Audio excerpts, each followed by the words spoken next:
And a welcome here to Wake Up Call with Dan Tortora, where sports truly meets that thing called life.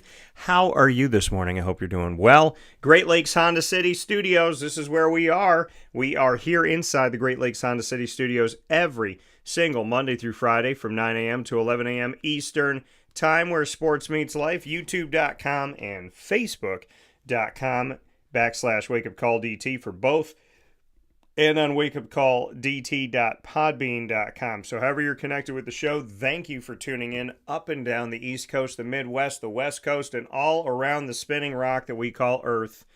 We appreciate you.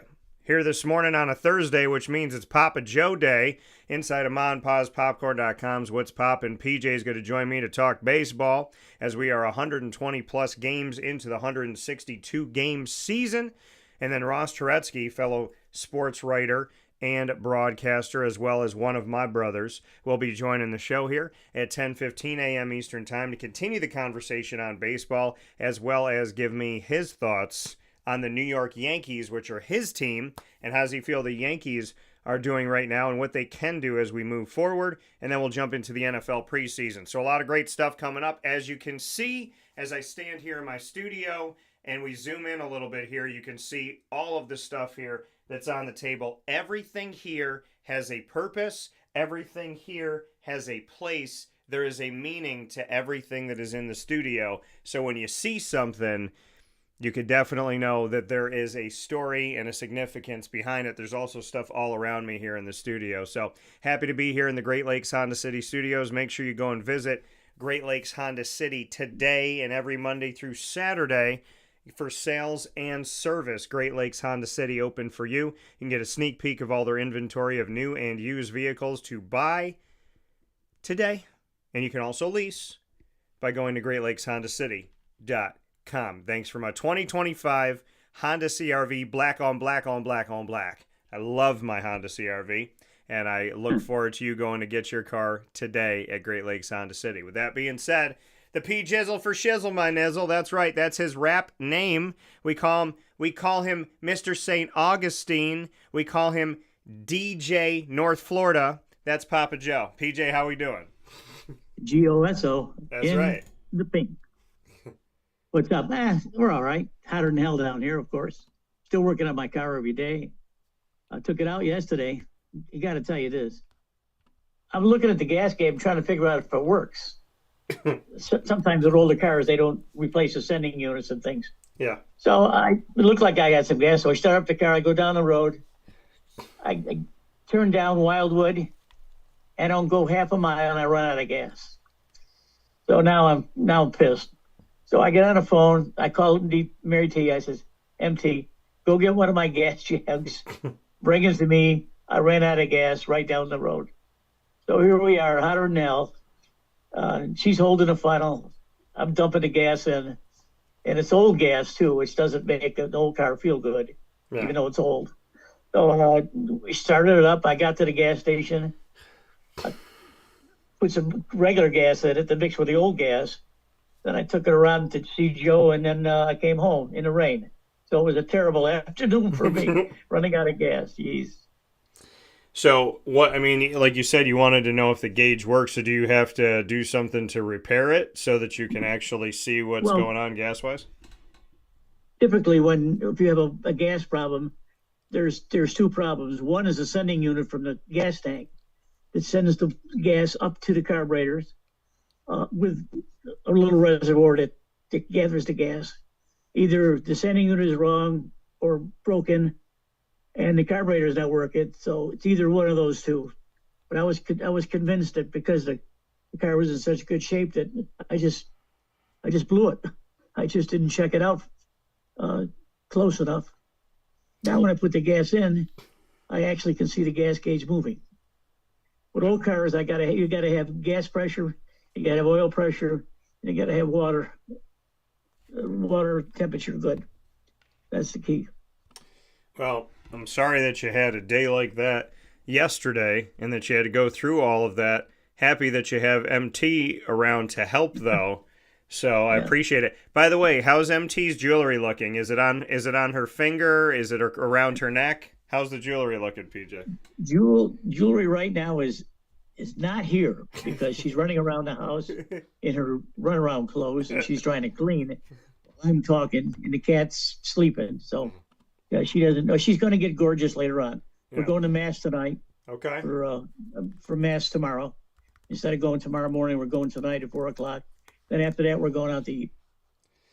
Well, I'm excited for you, and I hope you get to relax. I'm happy you got your new vehicle, and I hope it treats you well, and God bless with that vehicle, as always. So you'll love her when you see her, I'll tell you. I can't wait. She's a horse. I cannot wait. I was talking about your Stingray to people out here. I love talking about that. I said, you tricked it out, put this, open up the hood, all the Stingrays are all over it on all the different caps and whatnot. So I know you do good work out there, and I know you're working on it. I do have to ask you this before we jump into baseball. What inspired you?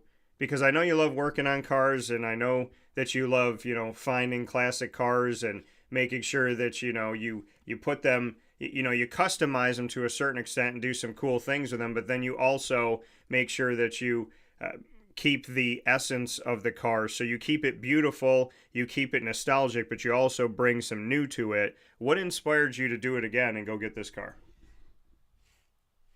Well, just last year I decided that physically I couldn't keep up with them anymore. So that's when we sold what we had left, which was the Mustang. Yeah. And I have cars on my computer every day, Daniel. I'm always looking for something. Mecum auction or Bear Jackson. I'm just looking at cars. So I called up my buddy Sidney Hobbs at our museum down here. And I said, Sidney, I got itchy feet. He says, oh, Joe, that's not good. And I said, see if you got a Chevy up there you don't want anymore. So he calls me back later. He says, Joe, I have just a thing for you.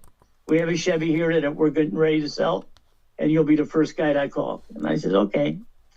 So Joe was with me at the time when he called, and he says, come on up. I got it here for you.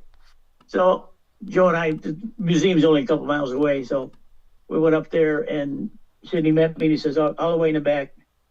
And I see this beautiful car there, and he says, that it? He says, yeah, that's it. So I didn't even drive it.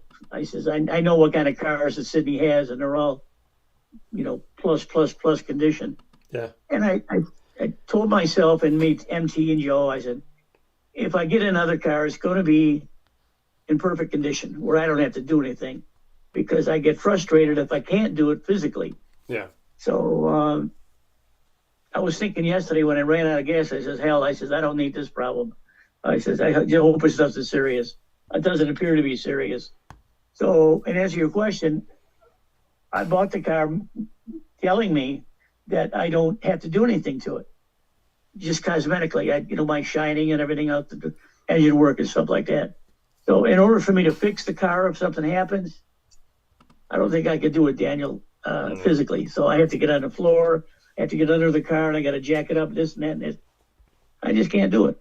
And Joe can do it. Yeah. And that's who I'll call for the first time. And yesterday 2 days ago, I was checking around some of the shops in St. Augustine. I said, who's still working on classic cars? And my good buddy, who just retired a couple of years ago, his company's not who I sent my cars to.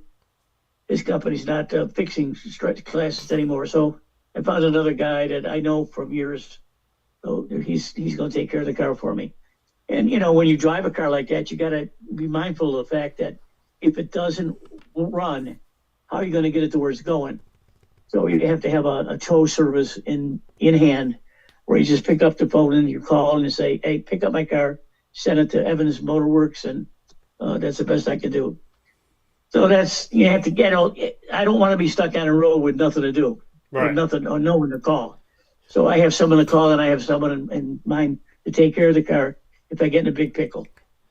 Well, I'm happy that you got it. Like I said, I hope it treats you well. God bless with it. And just know that Jay Leno's got nothing on Papa Joe. So with that being... you can just know, she can know, her name is Baby Blue. That's Mary's name, Baby Blue. And she's fractious right now. Let's put it that way. She's fractious. Okay. So with that being said... And by the way, Papa Joe, I forgot to tell you and Mary... Big Brother is back on television, so you guys can watch. Don't give me that junk. So, Oh, that stuff is so banal. Oh my goodness. They should cancel the damn show. oh my good. Hey, don't be mean. I'm trying to get on that show. So with that being said, PJ, let's jump into baseball. Let's jump into what's going on. We're over 120 games into the 2025 Major League Baseball season. And as Papa Joe always does, he gives you that wonderful refresher and lets you know what's going on, who is where, and then we'll look at the teams statistically. So with that being said, Papa Joe, I don't know what notebook we're on at this point, but let's go. Well, I tell you, the last couple of weeks I've been trying to do the computer work with my fingers and stuff. And no replacing a pad, so I had to go back to my pad. Anyway, there's not really a lot to talk about except for the teams that are leading the divisions. In the American League East, we got Toronto at 70-51. Boston is in second place. Yep. And the Yankees are in third. Can you believe this? Boston was left for dead a month ago. Now they're 4.5 out. The Yankees are 6 out. The Yankees are in a terrible mess. I watched the game yesterday, and they're in such bad shape. They had to put Mike Stanton with a DH in the outfield. If you've ever seen Stanton run around trying to catch a fly ball, it's funny as hell. He's just a big, strong guy, and he hits, but he doesn't feel very well. So that's it. The Yankees are in terrible shape, but I got more to say after that. Okay. Central Division, Detroit is 70-52. Cleveland's 6.5 back. KC's 9.5 back. KC was my lukewarm favorite this year. They haven't done the job either. All teams, Cleveland was 7-3 the last 10 games, and they've caught a couple games on Detroit. In the West, you got Houston at 68-55. There, Seattle is only 1 game back. Texas 7.5 back. Seattle's last 10 games were 8-2, and Houston 6-4. So Seattle's got within 1 game of the lead, and this is going to go back and forth too. We go to the National League. We got Philly and the Mets. Philly 69-51. The Mets are 5 games back. Listen to this. Yeah. The last 10 games, Philly is 7-3. In New York, 2-8. Yeah. Hello, Mr. Cohen. Do something with your team. Central Division, Milwaukee, the best team in baseball right now, 76-44. The Cubs are 7.5 back. Now, Milwaukee's last 10 games, 10-0. The Cubs 4-6. That's the big difference right there. And Milwaukee, as I mentioned earlier, they have a 12-game winning streak. Unbelievable. In the West, we got San Diego is taking over the lead over Los Angeles. San Diego 69-52. LA is back 1 game. San Diego's 8-2 in their last 10 games. LA 4-6. Forget about it, Daniel. Some of these teams are toast. I'm not even going to go over any more teams. Well, I do want the most important thing that we have to talk about this morning is the wild card standing, because that's where everything is shaken down. Well, let me hit you with this, because I do want to get into that. I mean, you brought up some things here in the standings. The Boston Red Sox, some people thinking maybe they were going to be sellers, not buyers, before the trade deadline, and we saw them get out there and bring in, and we've seen Boston, like you said, they've moved up, and they're above the Yankees by 1.5 games, as you had mentioned. And then when you look at the Detroit Tigers, they had the strongest lead of any division of the 6 divisions in all of Major League Baseball. And now that's dwindled down to 6.5 games, as you mentioned, what the Guardians are doing. And then Houston, Seattle, and Texas, we'll see how that shakes out. But right now it's Houston and Seattle. But I want to get to San Diego, LA, Arizona now, because San Diego has taken first place of the NL West. I believe it's the first time pretty much all season that the Dodgers haven't been in the driver's seat of the National League West. The Dodgers are only a game behind, but then the Diamondbacks moved into third. They're above the Giants. They're both 10 games back, but they are above the Giants right now. They have the exact same record of 59-62, so they're fighting with that equator line. So there's something to be said in the NL West, and I want to get your thoughts on this. The Padres last year were a team that you thought maybe be able to get the number of the Dodgers. In their series that they went up against each other, I believe the Padres and the Dodgers split. So when you look at the Padres now, as we get toward the latter part of the season, Do you think that this is a pretender or a contender, that the Padres can actually fight the Dodgers for first place in the West? San Diego's for real, definitely. They got big boppers with Tatis and Machado and a bunch of those guys. And they got good pitching. That division I thought would be a lot closer. I thought that the 4 teams would be within shouting distance of the Dodgers, but no. Arizona's got a lot to overcome, Daniel. I mean, they are, like you said, they are 5.5 back in the wild card. They just have to play better and they have to pitch better. And I don't think that's going to happen. They got too much to overcome and too many teams to go over. And the Giants are the ones that are spitting up the bit. So if you would we say that San Diego and LA are going to go up and get it? Yeah, I think they'll do it. They'll just keep knocking each other and see where they're going. I got some hitting stats here, which is important when you're talking about these kind of division leaders. Yeah. Right now in the American League, Toronto is leading the league in hitting at 269. Houston is far back at 258. Where are the Yankees? They're batting at a team 249. Now, getting 1 hit out of 5, or 1 hit out of 4, is that going to get you anywhere? Probably not. Now look at the other side in the National League. Milwaukee, again, leading everything, is hitting 259. LA is hitting 255. Where are the Mets? The Mets are hitting 241. Oh, please. Get me a shovel. And American League Texas has got an ERA of 3.34, and they're leading that league. In the National League, San Diego, there's that team, ERA of 3.55. That's why they're in first position, Daniel.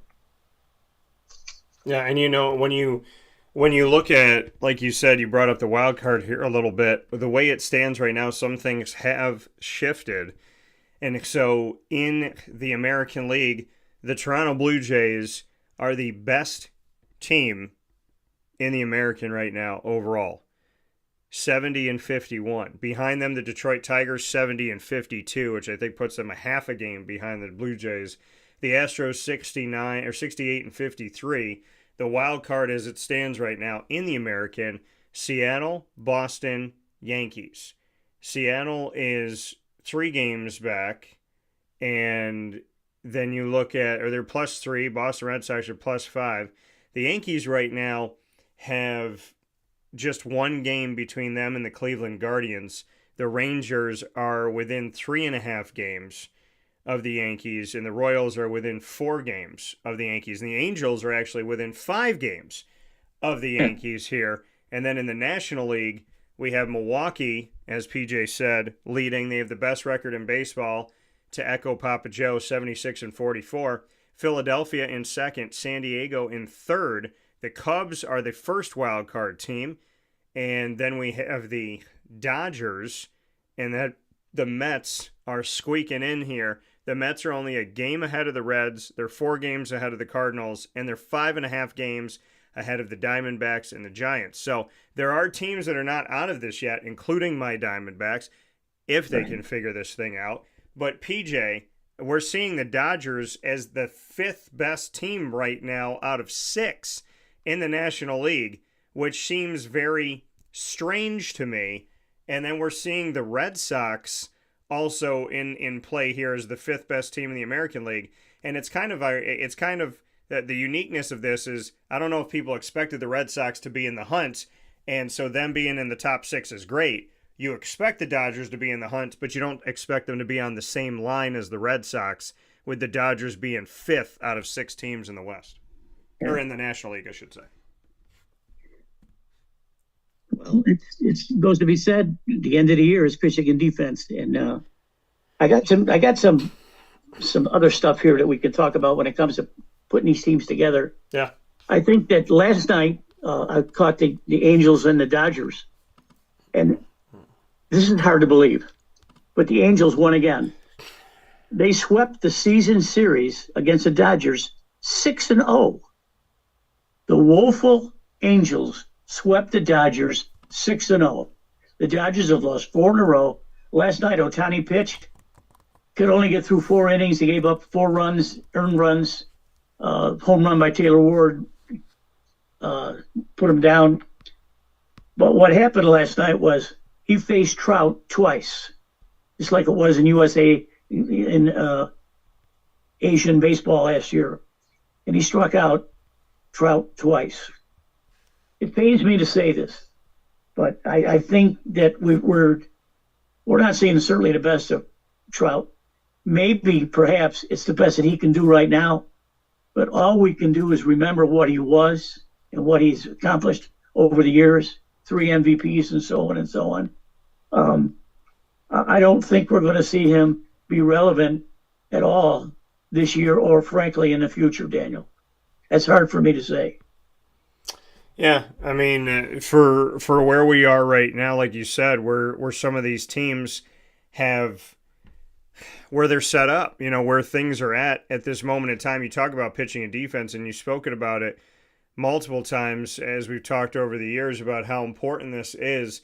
Is there a team right now that is currently in the playoffs, that is currently in the top 6 in the National League or the American League, that you're concerned about their pitching and their defense? Well, that's got to be. I think the one I'm going to say is the Mets. Yeah. The Mets started out this year with good pitching and great hitting, with Soto coming over. Soto has done a fair job, not a good job. The team is leading. The guy that's leading the team is Alonso, and he just passed Darryl Strawberry as the player with the most home runs in Met history. So we got a slow-moving University of Florida guy, Pete Alonso, leading their team in hitting, and the team is fractured too, just like the Yankees. I think maybe all the talk of this year was the beginning of the year when it was going to be the throughway series and so on and so on and so on.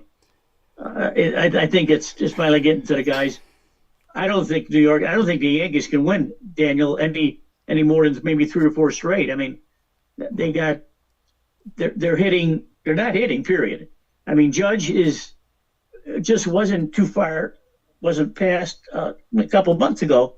We were talking about Judge perhaps maybe hitting 400. The only person to do that in recent memory.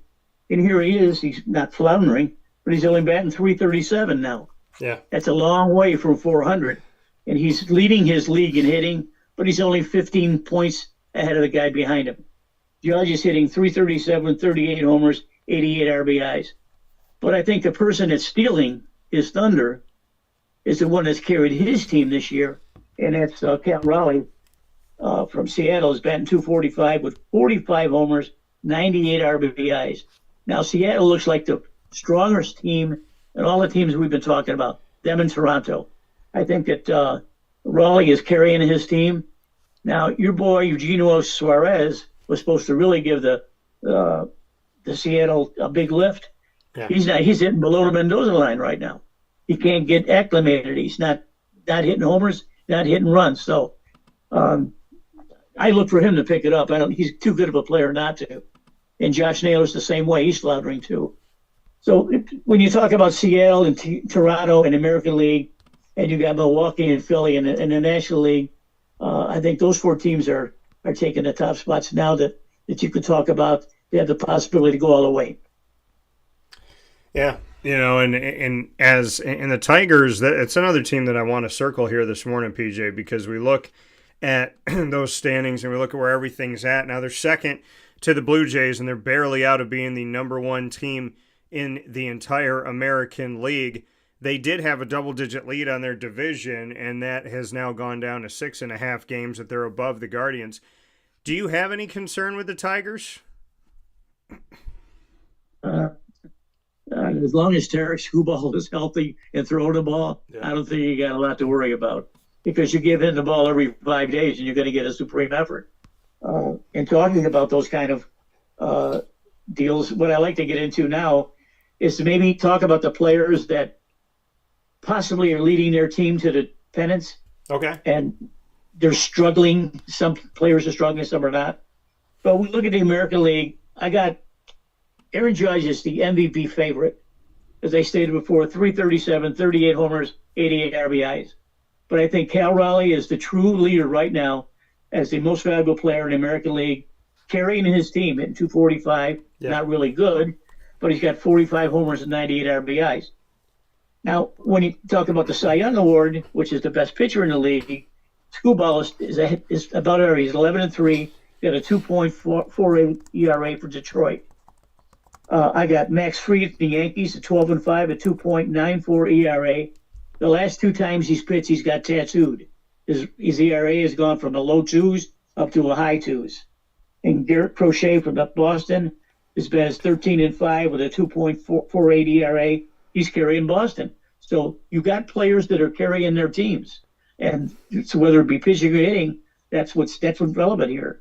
When you go to the National League, I still got Ohtani as the MVP favorite, hitting 284 at 43 RBIs and 79 RBIs. The problem I have with Ohtani now, even though he's stretching it out a little bit now, last night he got beat by the Angels, but he pitched 5 innings, almost 5 innings. Yeah. His ERA is 3.47. Now, you're not going to carry the LA with a 3.47 ERA. That's not going to happen. So whether they give him more innings to sharpen him up or go back to 3 and 4 innings to start, that's up to them. The Cy Young Award, I got Paul Skeens from the by the way, Pete Crow Armstrong, hitting 257, 27 homers, 70 RBI. He's a lukewarm favorite for the MVP in the National League. Really superior player. Cubs are good, but they're not as good as Milwaukee right now. The Cy Young Award, I got Paul Skeens at 7-9, but he's got a 2.13 ERA. Now, his last game, he got tattooed. So his ERA went from 1.94 to 2.13. Yeah. Is he tiring? Probably. But Pittsburgh's going nowhere at all. Why pitch him? Zach Wheeler from Philadelphia, one of my favorite players, is 10-5 with a 2.68 ERA. Yoshi Yamamoto from the Dodgers is 10-8, 2.84 ERA. You got those guys carrying their teams. But Paul Skeens, Pittsburgh, is maybe won 70 games this year, maybe 70, something like that. And you got Paul Skeens is maybe 10% of those games he's won, and it's on a losing team. And he's got a losing record. So, where are they going with this kid? Before he give him one more start to see if he sharpens up. If not, sit him for the rest of the year.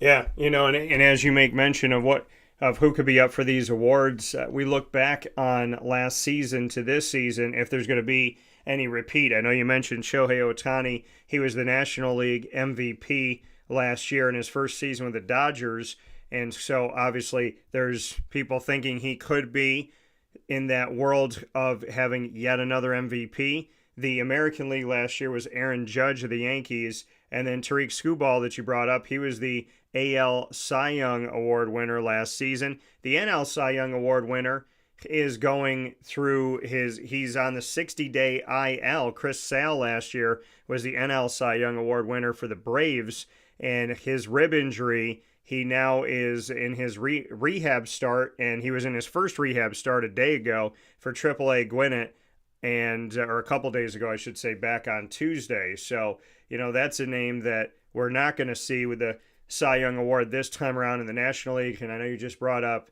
Paul Skeens for the Pittsburgh Pirates, but thoughts on this? You think Skubal is going to repeat as the Cy Young? And I know you mentioned Shohei. Is there any chance that Aaron Judge repeats as the AL MVP?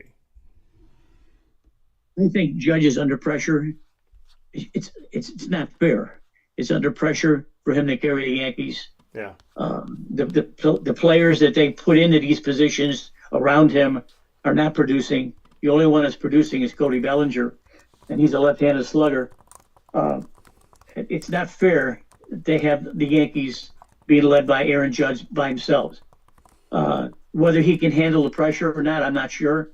But I think he's batting 214 for his last 10 games or something like that. I mean, he's really fallen off his best. Plus, they're walking him. I mean, how many times has he's probably been walked? Well, I know he's been walked more times than any player this year, probably double.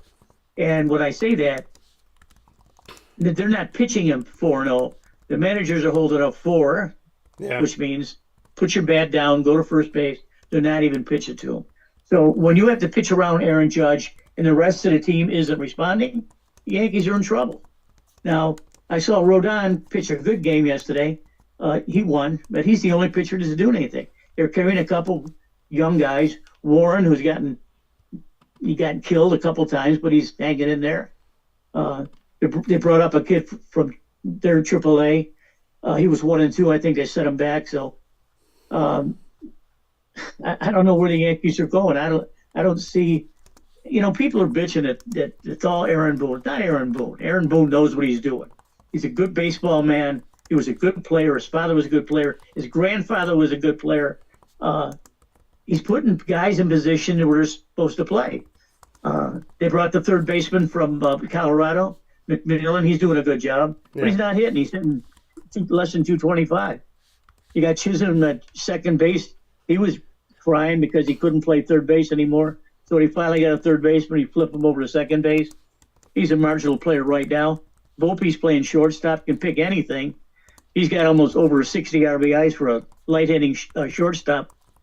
And the outfield is a mess. So now they're using an unused kid behind the plate because Wells isn't hitting. He's hitting below 220. Ben Rice is catching. He was a catcher at Dartmouth before he was drafted by the Yankees. Yeah. He plays first base. He plays the outfield. He's a DH. He's a catcher. He's a young player. It's his second year in the league. And they're putting all this pressure on him. So the Yankees really, I don't look upon them favorably to do anything. They're not producing, Daniel. Other than Judge, who's struggling, they're not producing. Yeah, and we're definitely going to talk with Ross about the Yankees in hour number 2 and get his thoughts as well. Polls that have gone up on our X, the former Twitter, that's at CallDT, CALLDT. So make sure you follow us on X, the former Twitter. Just put these polls up, and they're already getting early voting. Do you believe that Shohei Ohtani will repeat as NL MVP this season? Early voting is 100% yes. And early voting on do you believe that Aaron Judge will repeat as AL MVP this season? 100% of you say no. So you believe in Shohei, not thinking that Judge is going to get it. Continue to vote there. That's at CallDT on X, CALLDT. PJ and I will take a step aside. We'll be back with more baseball on Wake Up Call with Dan Tortora inside the Great Lakes Honda City studios. Stay with us. Hi, this is Amy from Mother's Cupboard, home of the whole frittata. We are open daily 6 a.m. to 1:30 p.m. For takeout orders, call 315-432-0942 and tune in to Wake Up Call with Dan Tortora for our monthly food challenge and try our Wake Up Call signature menu item available 7 days a week. Here at Mother's Cupboard, we are Central New York, and it's our honor to serve you. Ma and Pa's Kettle Corn and Popcorn Factory remind us that every day is worth celebrating at 201 7th North Street in Liverpool, New York. Open Monday through Saturday in-store and always online at maandpaspopcorn.com. Serving our Central New York community and beyond, order anywhere, anytime at maandpaspopcorn.com. Stop in to get a tin at Ma and Pa's on 201 7th North Street in Liverpool, New York to get your half-price refills for the rest of your life. Come to Ma and Pa's for your holiday gift giving for family, friends, employees, and clients. And remember, for fundraising and events, to call 315-450-6272. That's 315-450-6272. Ma and Pa's Kettle Corn and Popcorn Factory. How corny are you? This is Jimmer Sikowski, owner-operator of Chick-fil-A Cicero, 7916 Brewerton Road in Cicero, right in front of the Home Depot.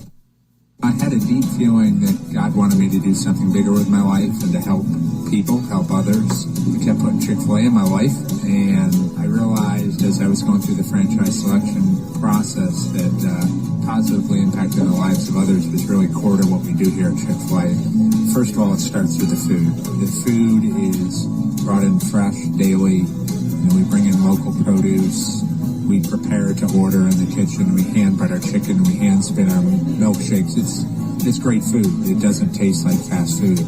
I think the second thing is the way people feel when they come in a Chick-fil-A restaurant. It's different. We try to treat people with intentional kindness here, which is very different and deeper than good customer service. And so I think it feels remarkable for most people to come in a Chick-fil-A restaurant. And then lastly, the impact that we try to have in the community is very different. It's a big part of the expectation of every operator of a Chick-fil-A restaurant is that they're actively engaged in their community, they're a leader in the community, and they're making a difference. When they realize that what we're striving to do is to shine a little light in their life, that's a very, very different experience than you will have in any other quick service restaurant. And it's that remarkable experience that I think people will emotionally connect with. Avicoli's restaurant, located on 7839 Oswego Road in Liverpool, New York, has been serving our community for decades. Your place to go for home cooking on the corner of Route 57 and Wetzel Road is just minutes from Liverpool High School. And every single month, Wake Up Call with Dan Tortora is on site, on location, with Liverpool sports, student athletes, coaches, and administration telling their stories throughout the year. We look forward to seeing you on site at Avicoli's for their casual pizza side, their fine dining, as well as their bar. And of course, you can order online at myavicollis.com. That's myavicollis.com. For takeout, delivery, and catering, call 315-622-5100. That's 315-622-5100. Come on into the neighborhood spot Avicoli's, open 7 days a week in Liverpool, New York.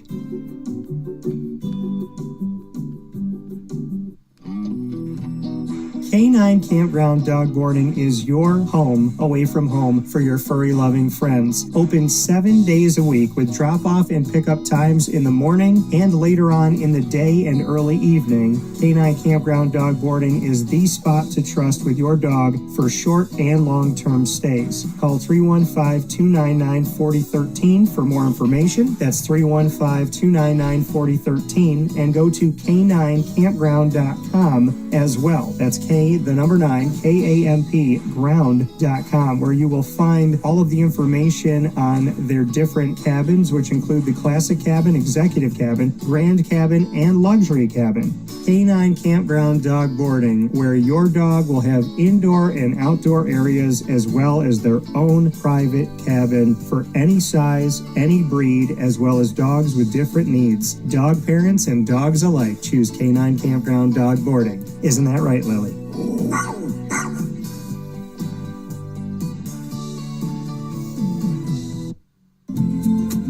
Looking for your next ride? Look no further than Great Lakes Honda City, located on 7140 Henry Clay Boulevard in Liverpool, New York. Serving our community for decades, their new and pre-owned vast array of vehicles are available to you Monday through Saturday on site.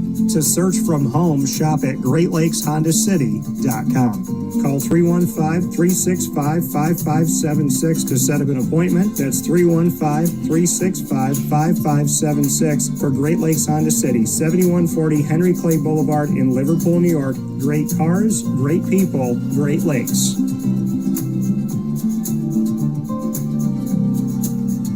And a welcome back here to Wake Up Call with Dan Tortora, where sports truly meets that thing called life. Hanging out here with Papa Joe inside the Great Lakes Honda City studios. Great Lakes Honda City you can get to by going to 7140 Henry Clay Boulevard in Liverpool, New York. Open Monday through Saturday for sales and service. Make sure you get a sneak peek of all their inventory, including their Accord, Civic, Honda CRV, HRV, the Pilot, the Ridgeline, and more by going to GreatLakesHondaCity.com. Question for you, PJ, that I have is, of those teams that are not in the wild card, those teams that are scraping, trying to claw their way up to it, in the American League, we'll start there. Of the Guardians, the Rangers, the Royals, the Angels, and the Tampa Bay Rays, which one of those teams do you think could make the postseason in the American League? Of those that are currently not in the wild card, any of those names that I mentioned, those five names, Guardians, Rangers, Royals, Angels, Rays, do you think any of them are going to squeak in? Well, that's a good question, Daniel. I have to preface something, and I I have my own opinions, and I'm a pundit like everyone else, like you and Ross and all the guys you have. What I ever say is just my opinion. I don't base it on anyone else. It's just my opinion. So when I rant or rave about something that's stupid or dumb, or it's just my opinion. To answer your question is that I've been pissed about the Royals this year. They, besides Bobby Witt, Sal Pasquantino,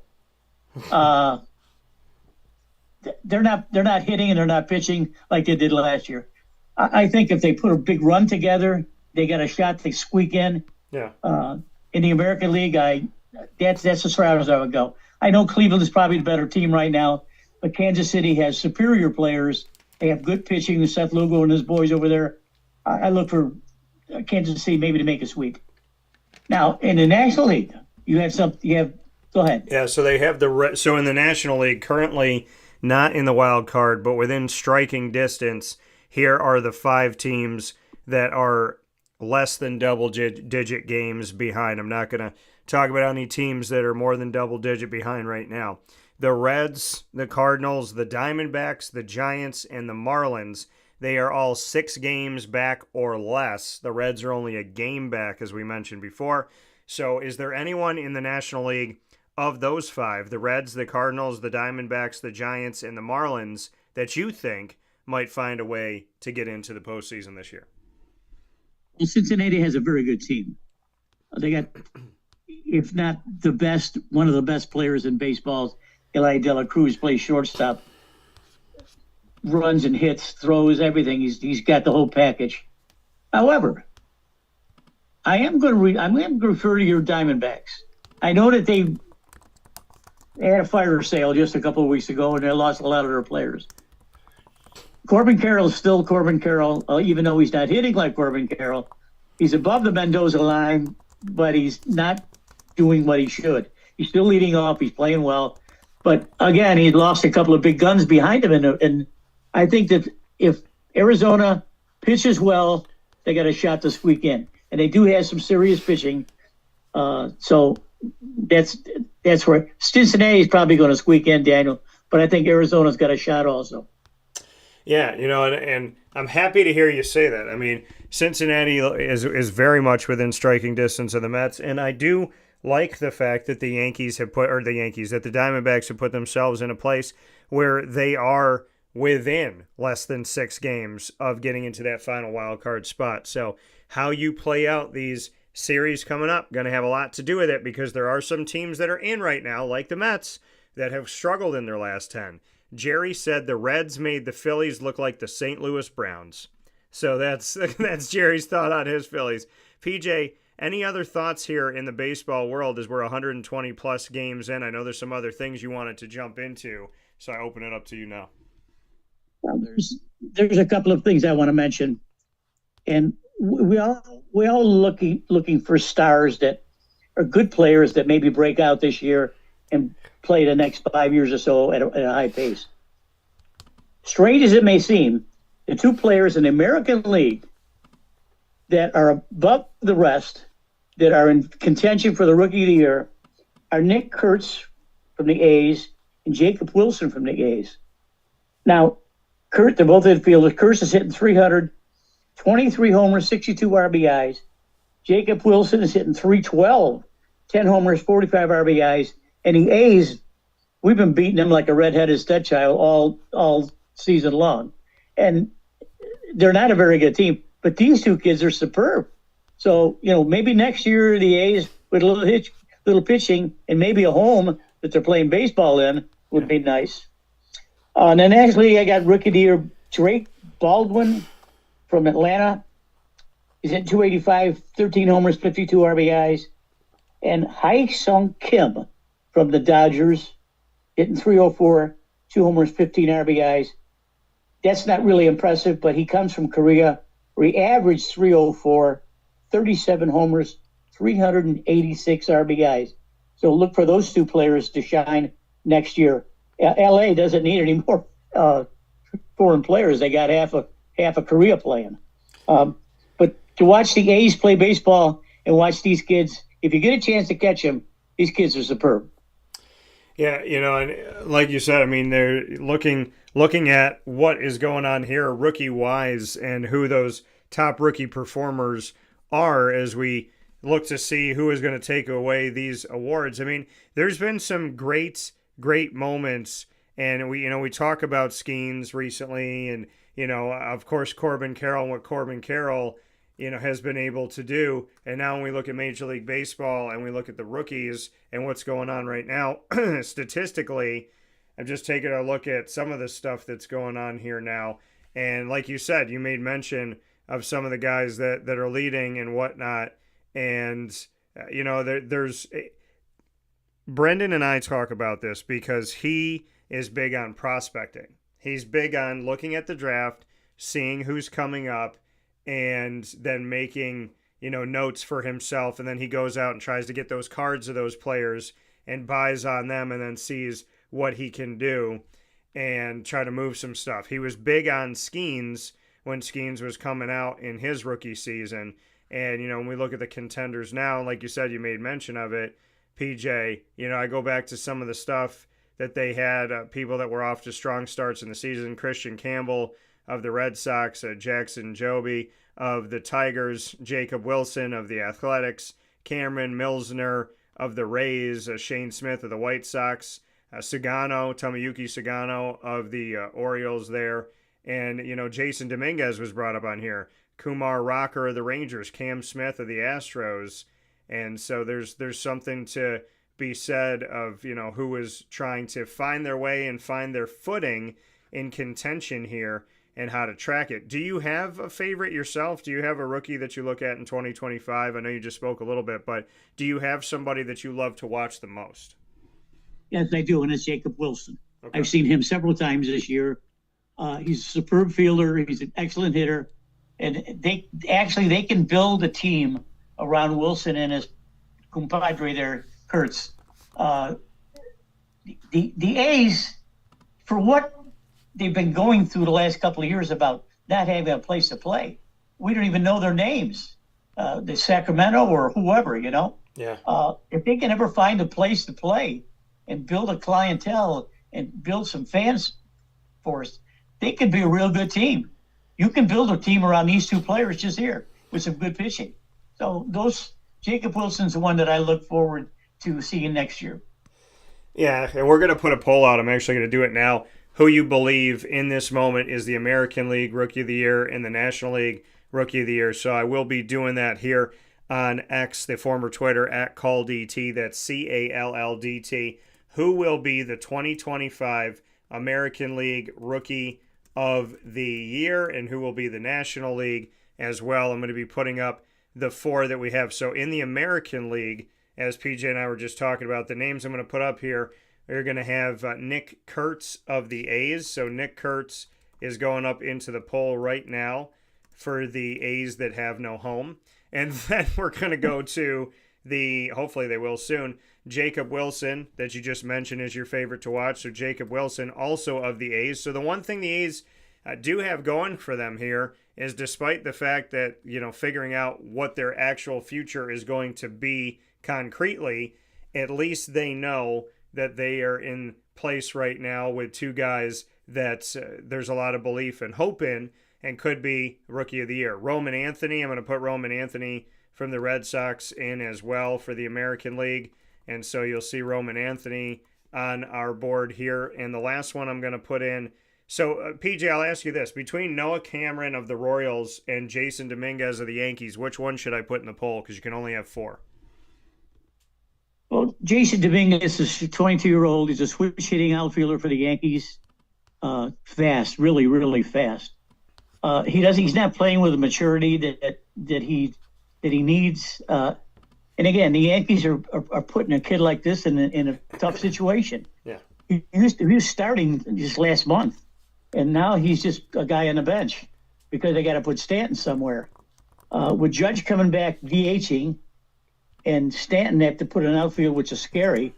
When Judge goes in the outfield, I mean, Stanton is going to DH.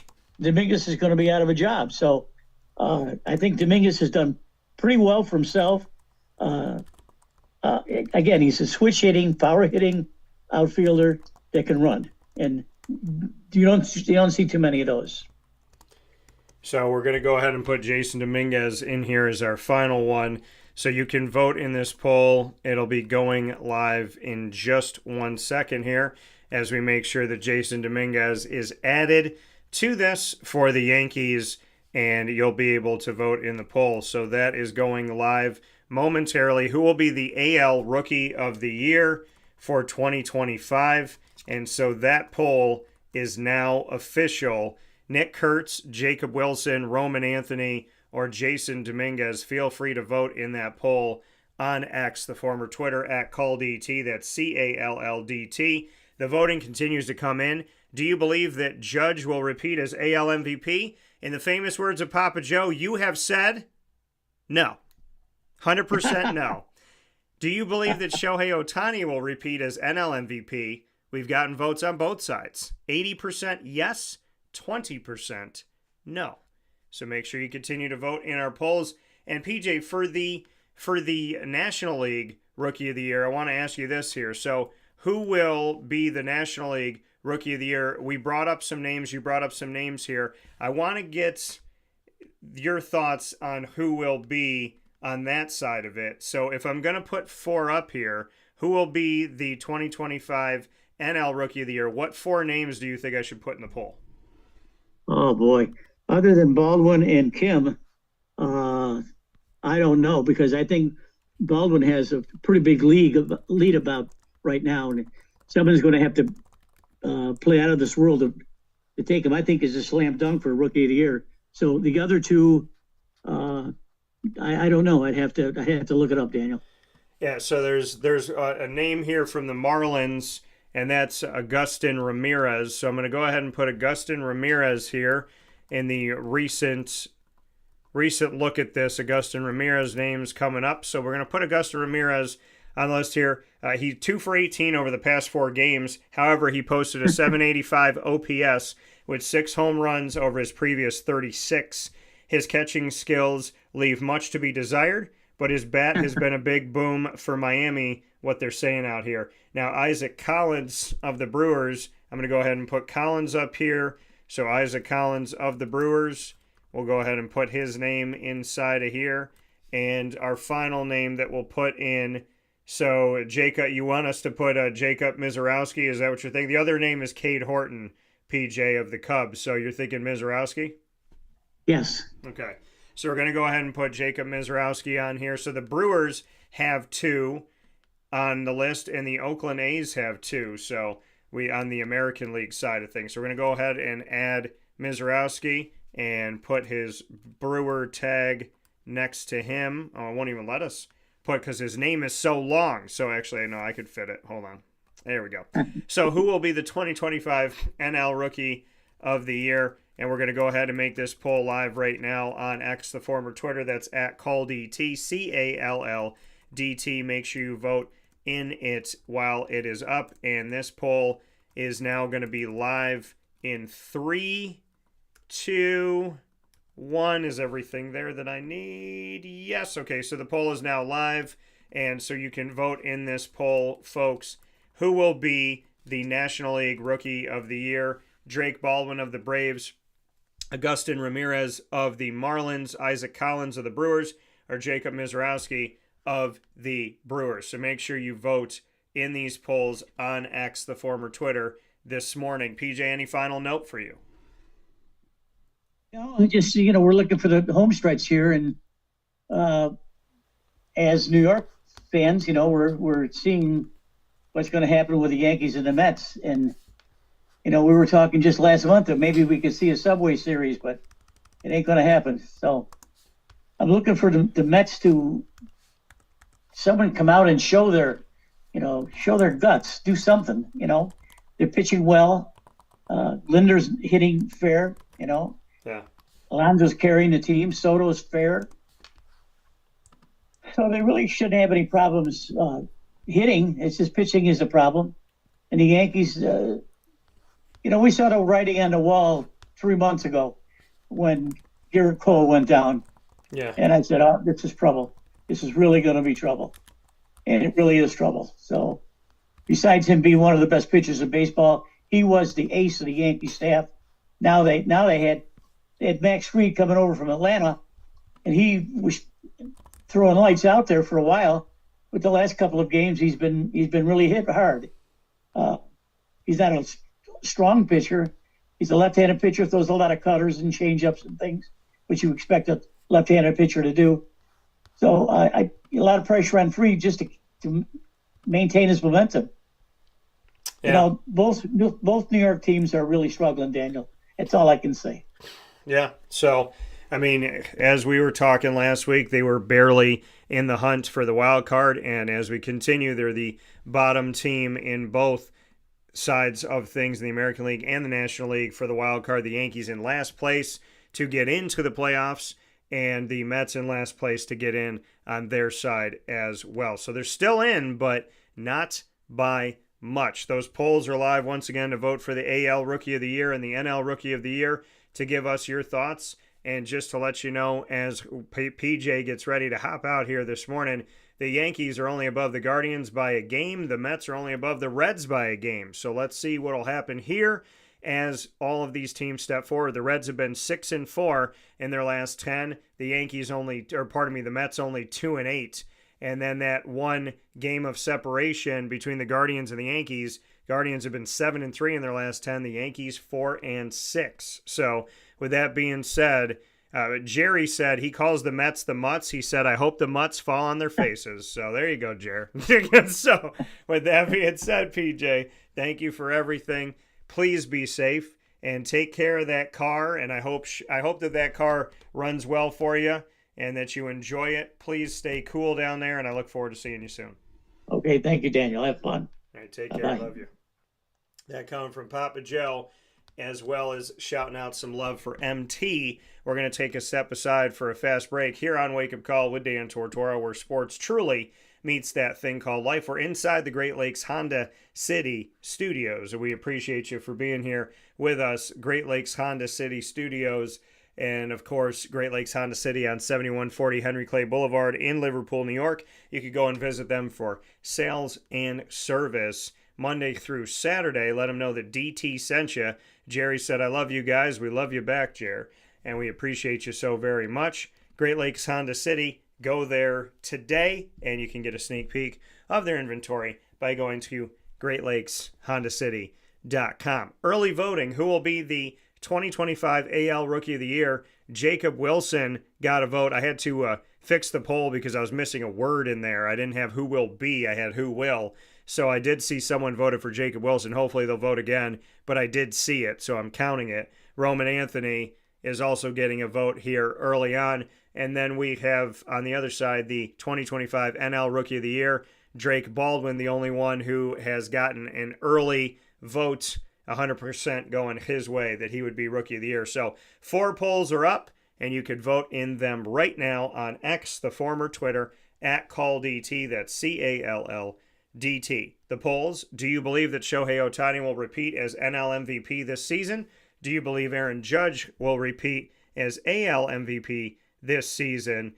And then you also have who will be the 2025 AL Rookie of the Year and who will be the 2025 NL Rookie of the Year. So make sure you get your votes in here today on Wake Up Call, and you can find us on X once again @CallDT. That's CALLDT. We'll take a step aside for a fast break. Ross Turetsky coming up in just a few moments here inside the Great Lakes Honda City Studios to give his thoughts on Major League Baseball as well as the Yankees as we continue that conversation. We'll also get into the NFL preseason here this morning on Wake Up Call.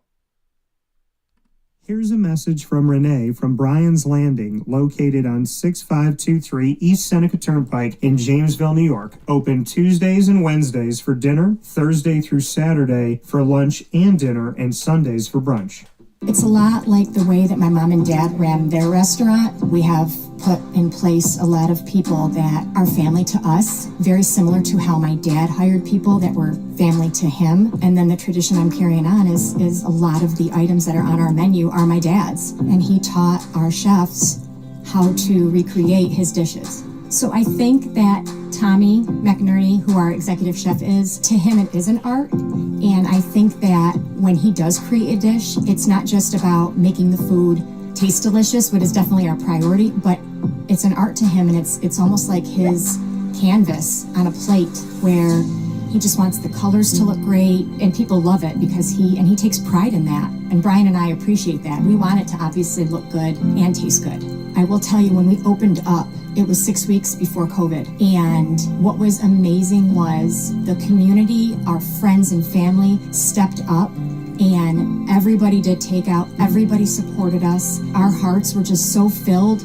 So to Brian and I, obviously our friends come all the time, and we just have repeat customers in Jamesville, and I think people going to our previous restaurant in Green Lakes are making the trip to come to Brian's Landing to support us. And I mean, I think we have great food and a great atmosphere. So it's very, very important to us. Head to Brian's Landing, located on 6523 East Seneca Turnpike in Jamesville, New York, where memories have become recipes that are now meals to share with you. Tuesdays and Wednesdays for dinner, Thursday through Saturday for lunch and dinner, and on Sundays for brunch. And be sure to come out for live music Friday, Saturday, and Sunday.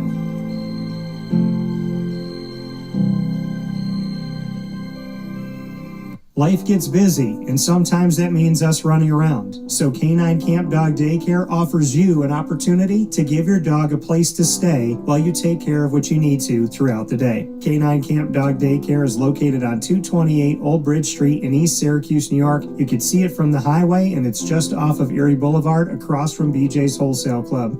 Call 315-437-7110. That's 315-437-7110 to schedule an appointment to bring your dog in and tour the facility. Appointments are Monday through Thursday after 6:30, where you and your dog can see everything that Canine Camp Dog Daycare has to offer, including a self-serve dog wash and a retail store filled with all of your dog's wants and needs, including food, treats, harnesses, leashes, and more, making Canine Camp Dog Daycare your one-stop shop for your furry loving friend. Right, Lily?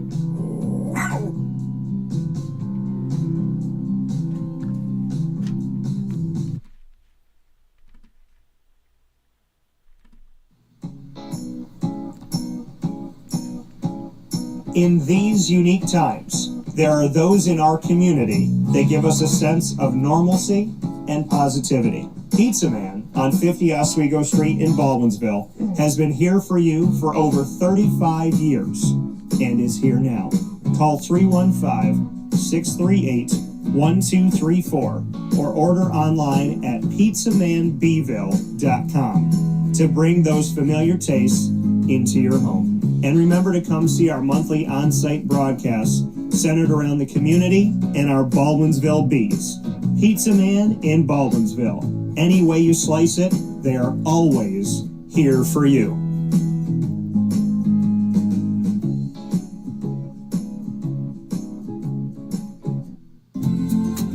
Looking for your next ride? Look no further than Great Lakes Honda City, located on 7140 Henry Clay Boulevard in Liverpool, New York. Serving our community for decades, their new and pre-owned vast array of vehicles are available to you Monday through Saturday on site. To search from home, shop at GreatLakesHondaCity.com. Call 315-365-5576 to set up an appointment. That's 315-365-5576 for Great Lakes Honda City, 7140 Henry Clay Boulevard in Liverpool, New York. Great cars, great people, Great Lakes. All right, you need to come out here and get yourself the Brooklyn Pickle. I was talking about this with one of my buddies. I was like, yo, there's no better sandwich in the state of New York than the Brooklyn Pickle. And now that I found out that they're going down to North Carolina, we are taking over your taste buds everywhere you are, wherever you're going to be. You need to get yourself out to the Brooklyn Pickle. Pinehurst, you just realized that you found yourself the best sandwich shop that you're ever going to have. This is a glorious moment. It's a blessing to your community. You're welcome. Brooklyn in the house, baby. Go over to the Brooklyn Pickle. You already know what it is. You heard the man. Head to Brooklyn Pickle Pinehurst on 1788 Old Morgantown Road in Southern Pines, North Carolina.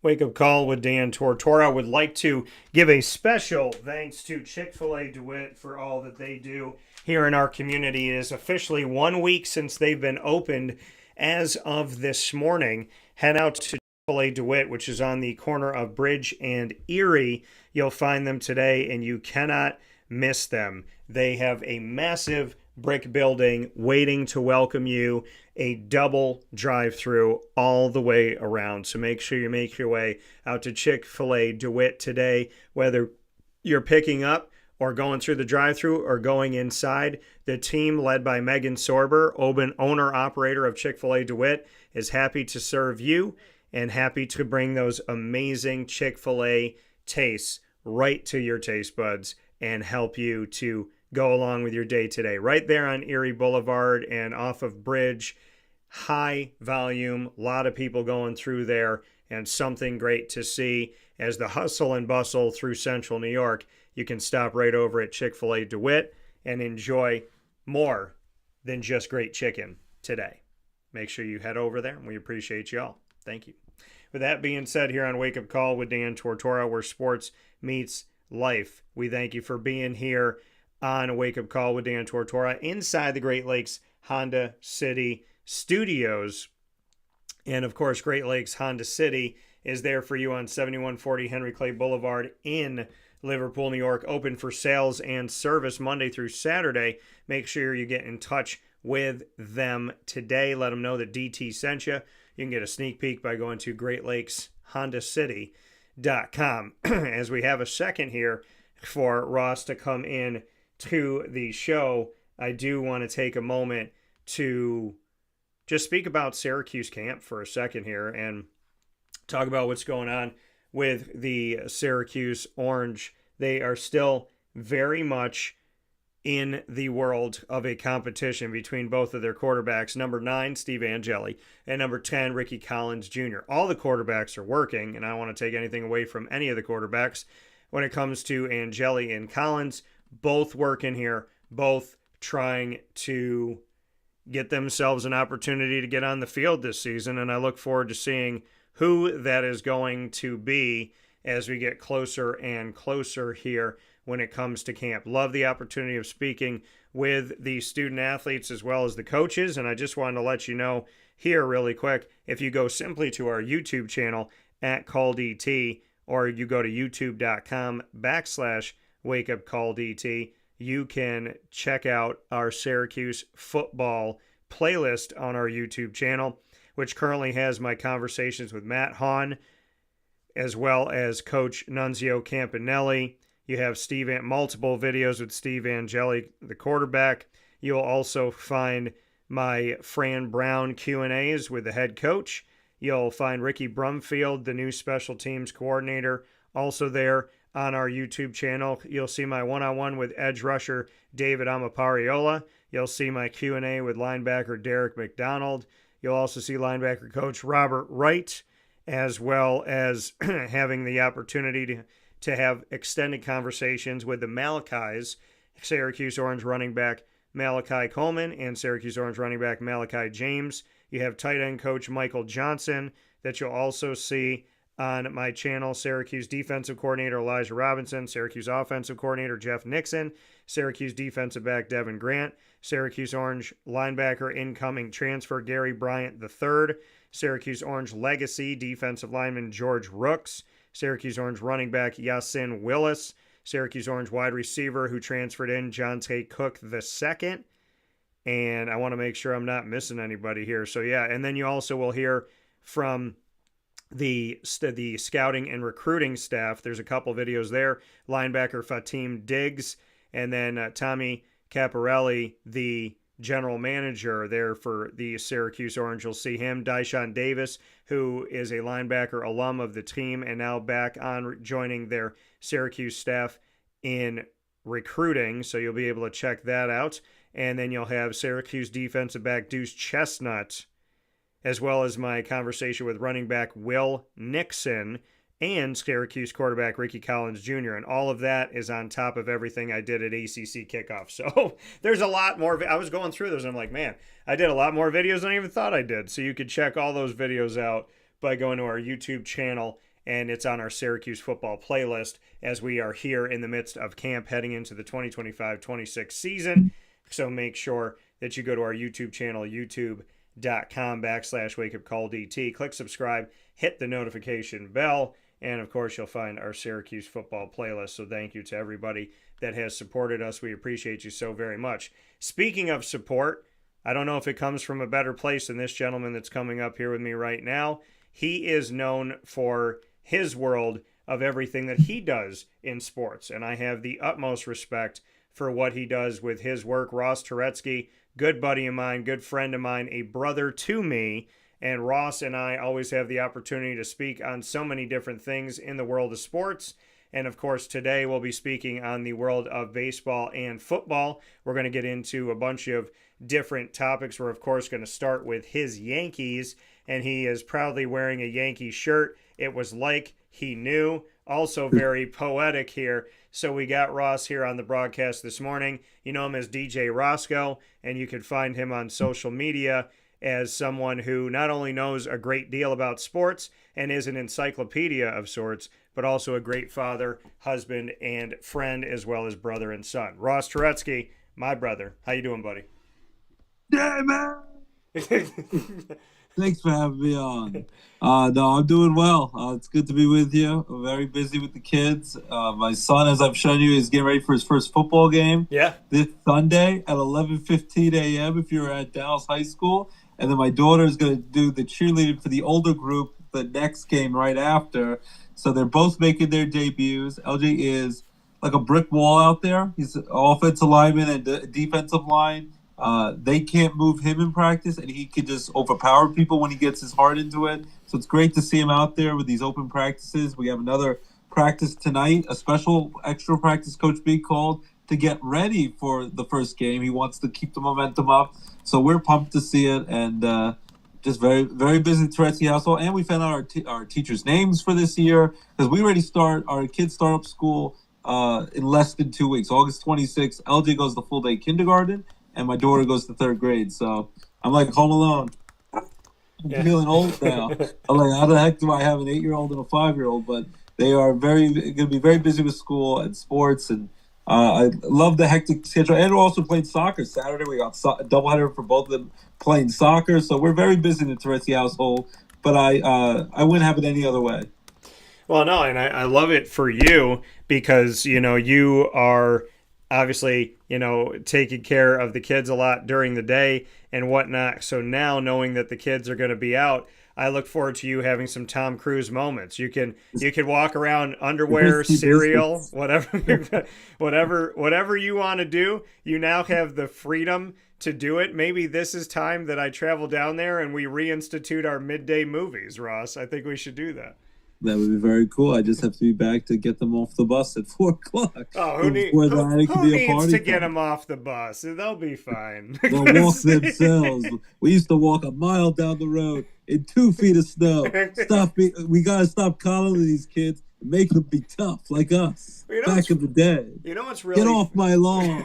You know what's really ridiculous, though, is that... Not ridiculous, but it's just kind of funny now, is when you look back on, your uncles and your grandfathers and your grandma and all that, like they would tell you, they're like, you know, we walked in the snow, we dealt with all this garbage, you know, we didn't have anybody pick us up from the bus, we went to the house, our parents gave us a key, they put it under the mat, we knew what we had to do, we had to get dinner ready when mom was working and da-da-da-da-da, and we laughed at that stuff, and now here you and I are in our late 30s going, we had to walk to places. We were home by ourselves. We had to do all this stuff. So you know what, children? You're going to have to find a way to buck up and get ready for life. There was a lot of neglect back in the day. I don't know why. I grew up, before I moved to Pennsylvania, I was in Brooklyn, New York. My mom would trust me to go on a public bus in New York City at 5, 6 years old. Yeah. I don't know why she thought this was a safe thing to do. Yes, this was like the early 1990s, but there's weirdos and creepers on the bus and the subway. And she was like, me sometimes by myself, sometimes my brother and I, who's just 3 years older than me. Yeah, just go off around the city and find your way. I'm like, with like the few dollars allowance they gave us, I'm like, anyone could have taken us or whatever. Bad things could have happened. No way in the world most parents do this day and age. But I guess it was a different era back then. It doesn't seem that long ago, but 1991, 1992, I guess the people were very trusting. Like, what's the worst that could happen? I'm going to buy a 10-cent ice pop when I went to the Turkish deli in my neighborhood. I'm like, I guess they weren't that concerned about us. And we just ran amok with no cell phones, no tracking devices like they have now. It's like now they all have like tracking devices like they're puppies. They can put chips in these kids. Yeah. None of that was existed. And we'd go to the park, legit. We'd be at the park in the summer from the morning until it got dark outside when the street lights came on. And in summertime, it doesn't get dark out until almost 9 o'clock. And we had to make sure we ate some dinner and went to bed. Before that, our parents didn't know where the hell we were. They didn't care where we were. They were either off at work or do God knows what else they wanted to do, going to see whatever rated R movie they wanted to see. And we were just doing whatever we wanted to do. Yeah. It was just street justice back in the early 90s. And it was crazy, especially in Brooklyn, New York. We just lived by our own code of ethics, and we got by, my brother and I. But hey, we made it out okay. We're still alive, and we survived. So I guess it worked out okay. But there's not a chance in heck that any parent would do that in 2025. That's what I tell people all the time. I'm like, you're alive. What are we complaining about? We're still here. But I mean, essentially, back when we were kids, our parents treated us as cats. They opened the door, they said leave, and they said you'll come back when you're hungry. Pretty much. We were essentially cats back in the day. My mom used to open the door on a Saturday, and she's like, go do something. And I'm like, where? She's like, let me know where you're going. Let me know who you're going with. But I could go around the corner to the park. You don't even, there's parents don't even want their kids playing in the front lawn when they're in the front lawn with the kids now. Because like anybody could come up on the street, grab my kids. Anybody could pull up in a car, grab my kids. But back in the day, my mom was like, you can go down the street, around the corner, go to the baseball field. I know where you are. I had no cell phone. I had no pager. I didn't have a chip inside my body, nor will I ever. And so there was all of this stuff that we did not have. And my mom would just say, okay, like if you're not back by the time that I want you to be back, then I might call, James's mom and then see if you're at James's house. And if you're not at James's house, well, then I'll get a little nervous and I'll have to come get you. But they let us go out. They let us ride bikes. Now when I see a kid riding a bike and I look around and there's no parent, I'm like, they must hate this kid. It's crazy. Pretty much. My kid, back in the day, I rode my bike everywhere. I went all over the place. Like what websites I used to go on, what my iPads looked back then. Did you enjoy YouTube when you were my age? I'm like, that didn't exist. YouTube came out in 2005. I was already a sophomore in college when YouTube started. Yeah. There was no YouTube. Facebook came out when I was a senior at Marywood in college. You were a junior. That's when Facebook came out. And you could only be friends with people that had put Marywood University on their profile.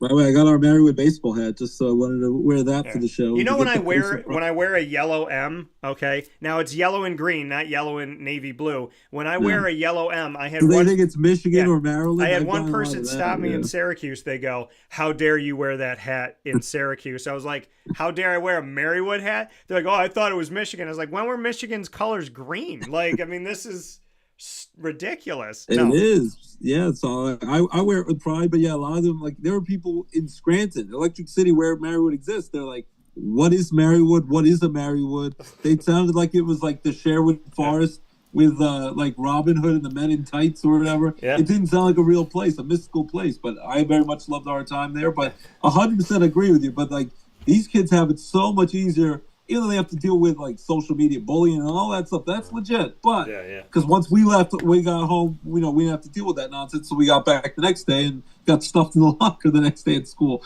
But we didn't have tablets. We didn't have. There was no social media. So there was. Well, on a bright side, you could do a lot of bad, crazy things, and it wasn't going to be like captured forever. Now these kids will do stupid things, and it will be on YouTube or Facebook, Twitter for the rest of their lives. It will never go away. So you got to be very careful how you behave. But we kind of just were unchecked, did whatever we wanted, just like wild animals, as you said, like an outside cat, and we hope for the best. But there was Yeah, no, we got some video games, but even my parents were very, last minute before we ever got a video game. We didn't have many video games as kids, but there was none of this stuff where you were just sitting at home all day playing video games, playing on your tablet, watching TV. No, in the summer, you got to get the heck out of the house. You got to, my stepfather would say, do something constructive. And if you weren't outside, he would give me book reports. I had to memorize entire books in my head. So it's like you wanted to get outside to escape that. But they wanted you to be out in the fresh air and get exercise and not just be a bump on a log.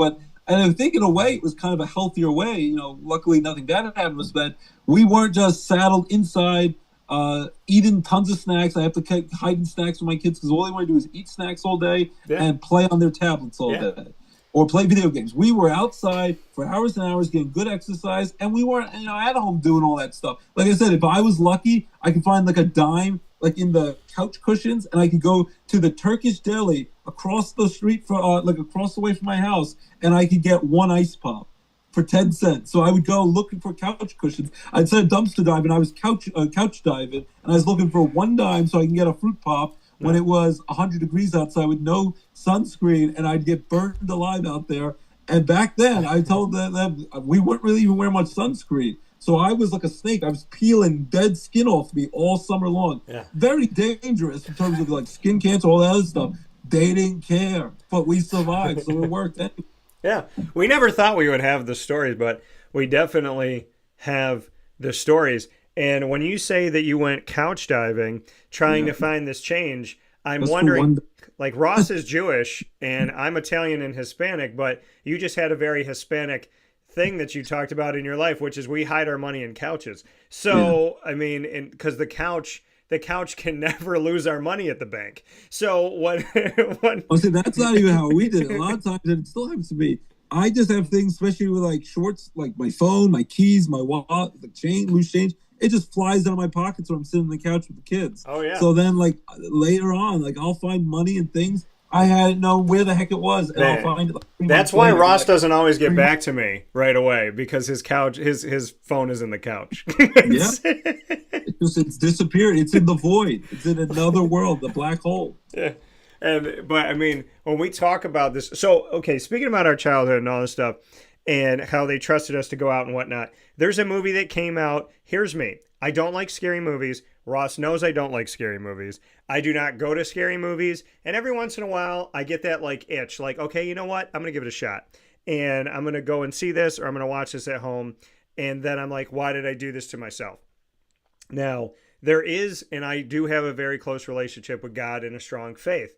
There is the belief, and I do believe in this, that if you watch movies about possession and all this stuff, that you actually open yourself to that spirit realm in a negative way. So that's also a reason why I don't watch this stuff.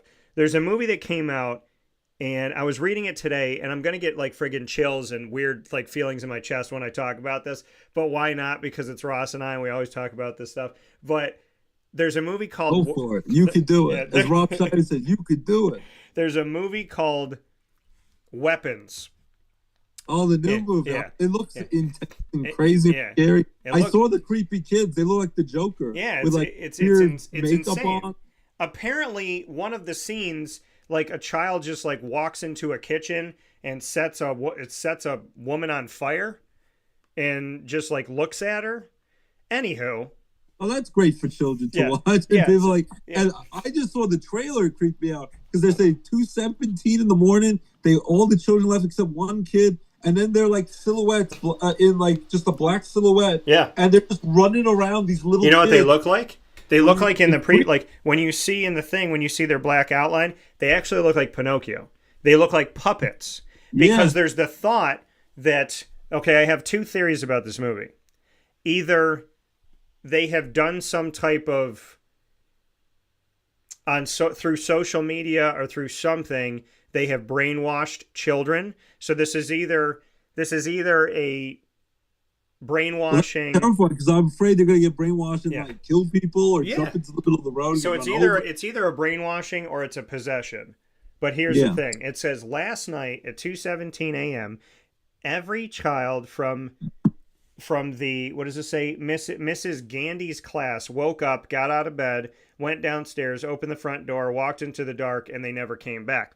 And so then this whole thing is, and it's so creepy. And this is my thing. Like last night, I'm watching Big Brother. Okay. I've auditioned for Big Brother. I watch Big Brother. I enjoy it. Okay. And so I'm watching Big Brother. I'm laying there with Lily, just minding my own business. And so I'm laying there with my dog, and like almost every single commercial break was weapons. So as soon as it comes on, I know well enough now as an adult, because of everything I saw as a child, when I see the red lettering and like I hear whenever I hear a child's voice on a commercial, I know it's demonic.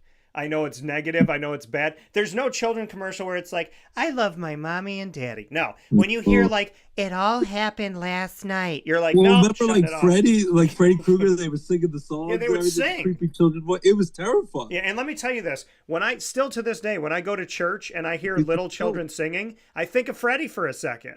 Yeah. And I'm like this when they sing Noel, but so it pops on. So you're not traumatized at all. You have your own version of PTSD just from watching these horror movies. Yeah, if I'm there at Christmas Eve Mass and they're like, Noel, and I'm like, no. but so last night, I'm watching Big Brother, and this thing pops up, and you see the red letters, and you hear, it all started when, and then you're like, okay. And then in the middle of the thing, you hear this boy's voice, and he goes, this is the actual beginning. And I was like, huh, I can't. And it was like, it got to the point where you got to I got to mute it. I got to walk out of the room. I got to look at Lily. I got to look at the star. I got to look outside at the stars. I got to look at my ceiling. Like, I don't pay it. And I'm still to this day, this is how I was when I was 4 years old, when they had Chucky come on and I put my fingers in my ears and I would look somewhere else. But here's my thing. With the movie trailers, I don't care now, but when I was a kid, even up to almost 13, I care. If there was like a scary horror movie, I would try to turn the other way when the trailer was coming on, just when I was watching the show, because it freaked the heck out of me and it would give me nightmares. Now I've gotten better, but as a kid, the Freddy claws coming out, like when the Freddy Krueger, they just showed the claw hand. Yeah. That gave me nightmares. That haunted me to my very soul. It was terrifying as a kid. And my thing is, like, because it's children, right? Yeah. And so here's the thing. Between COVID and social media and the fact that I'm in the media and the fact that I do believe in propaganda and brainwashing, because I believe that there is the power of the media. We've seen the power of the media through COVID.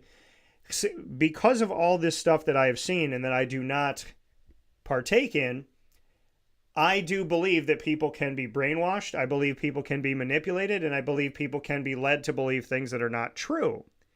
With all of that being said, to make a movie about potentially brainwashing and using children as weapons, igniting them like they're sleeper cells, my concern is, who is making these movies in Hollywood about all this stuff? Like when they made Saw, I was like, I can easily go to a junkyard and put some stuff together if I'm intelligent and create traps for people. So I always ask myself, why are people giving people ideas? This world is already crazy. This world is already flipped off on the other axis. So when you make a movie like Weapons, if this ends up being a movie about brainwashing children, and essentially this teacher, that something that she does or something that somebody does, tapping, she's teaching and she taps a certain way, or so whatever the hypnotics they're doing, if this ends up being a way to make people get hypnotized into doing something, or to coerce them into doing something by doing subtle things that they don't even know about, and you're essentially using people as weapons, and that's the name of the movie, is Weapons, then now I'm going to sit here and think, like, okay, well, if they're doing this as a movie, is this Hollywood that's already screwed up? Is this Hollywood trying to now ignite children in real life? Did they make this movie with some thought of maybe this could be another way to manipulate people and use people? And then I start thinking to myself, is Ross going to be at night wondering what his kids are learning in school, and is he going to lock his door and what? Well, I also have the ring alarm, but like that'd be terrifying. Like they just wander off in the middle of the night, and you don't see them again. Like that's a parent's worst nightmare. Like I've heard a lot of things about this movie. I've heard it's really good. I've heard that it's actually funny at certain points. That's actually there's some comic relief in it, and there's also some terrifying horror scenes in it. And I saw the teacher who's playing the teacher is the one who just played Silver Surfer in the new Fantastic Four, Julia Gardner, I think her name is. Yeah. And then John Brolin, a.k.a. Thanos, and also Cable from the Marvel superhero movies, Avengers, and from Deadpool movies. He's in it as well. And there's a lot of other good people in this movie. Yeah. Looks interesting. The guy who made the movie, wrote and directed it, made another horror movie a few years ago called Barbarian. Yeah. And his name, I think Zach Kreger, his name is. He used to be in a sketch comedy show called The Whitest Kids You Know. So he comes from a comedy background, but now he's doing horror movies. And he had what's his face? He had Justin Long in Barbarian. Yeah. Who's a funny guy. Yeah. I've never seen it, but that's all right. When we saw him in Zack and Miri Make a Porno movie, that movie was off the wall. You still like to talk. Nothing like waking up in the morning on Wake Up Call, a family show, and somebody saying the word porn. Hey, but it's a legit movie. Watch Justin Long in that movie. And Brandon Roth, who played Superman about 20 years ago. That is my tour de force Justin Long scene. If I ever meet Justin Long, I will specifically tell him that scene with Brandon Routh is the moment I realized I am a fan of Justin Long for the rest of my life. Got my pledged devotion forever as an actor. So that's quite a movie. But I was just saying that. So yeah, he comes from a comic background, and then I heard his next movie after this Weapons movie, which now I heard it's doing so well, it made so much money that they might make either a sequel or a prequel of how it all started, this weapons idea. Because now they're going to want to make it into a franchise like Saw, because Hollywood sees dollar signs and they can't help make How many sequels. Conjuring movies are there, Ross? There's like 19 Conjuring movies, plus there's the spin-off ones that were called Sinister. Then there was like another one with Annabelle. With the dolls. Yeah, so there's like 47.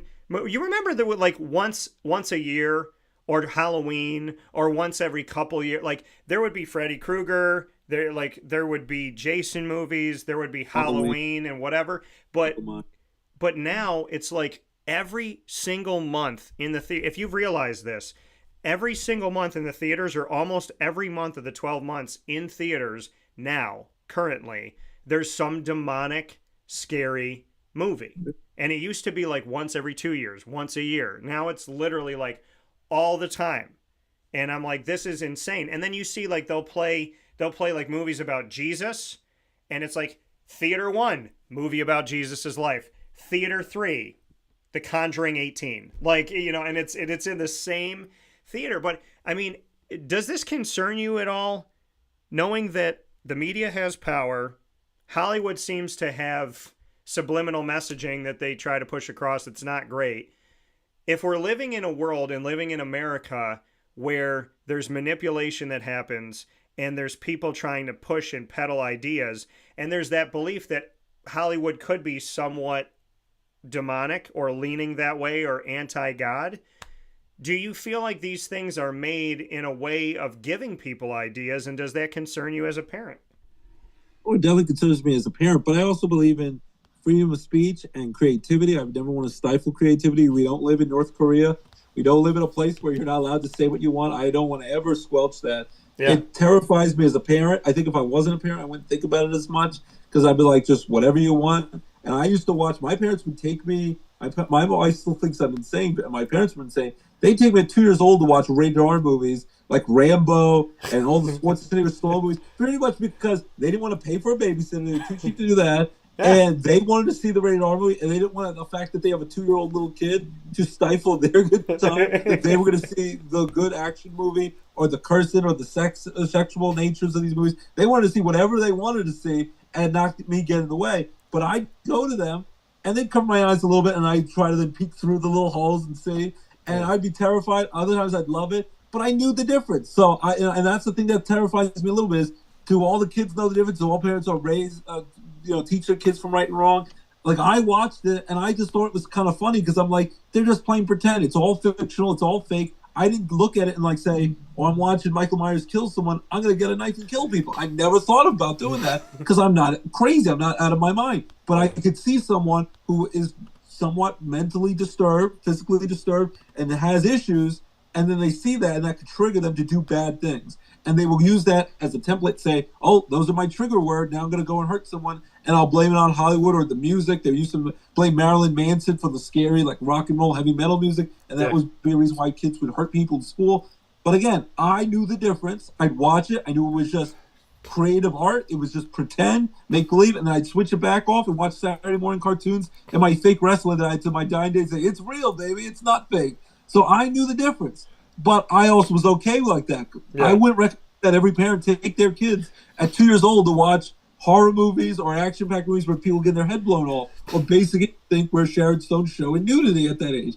That was quite a challenge to be raised. Parents thought it was okay. To each his own. Every parent has that right to decide what's right or wrong for their kid, but their kid has to hopefully know what's right or wrong, because if you look at that stuff and then see a weapons movie and think, oh, let's do creepy stuff as kids and hurt people because Hollywood says it's okay, then that's where it scares me. But I would, even as a kid, would have watched that and said, this is what weird, messed up craziness I'm watching, but I knew not to take that at home and do anything beyond the movie theater. I just enjoyed watching the movie like that. Well, yeah, so I hope people would know the difference. Well, yeah, because you and I were raised with morals and values. I just, in the world of social media that we're in now, I feel like people are getting desensitized to things, and I just feel like having the movies about The Purge, I was like, that is not some idea that you give to humanity to say, hey, you have one day to just go out and murder and rape and pillage, and then extreme. And then it's like, and then you just go home. So I would rather if it was like a dark comedy, because someone joked you can make an adult version of Home Alone with adult Macaulay Culkin, and that he is like in The Purge and he's defended his home and his family from like baddies like Marv and Harry trying to break in, and you could make like a silly dark comedy. That would actually be kind of fun to see an adult Home Alone and watch Kevin as a grown-up defend his home and defend his family. That would be a funny Purge. But their Purge is a lot, that Hollywood is making, is a lot darker and creepier.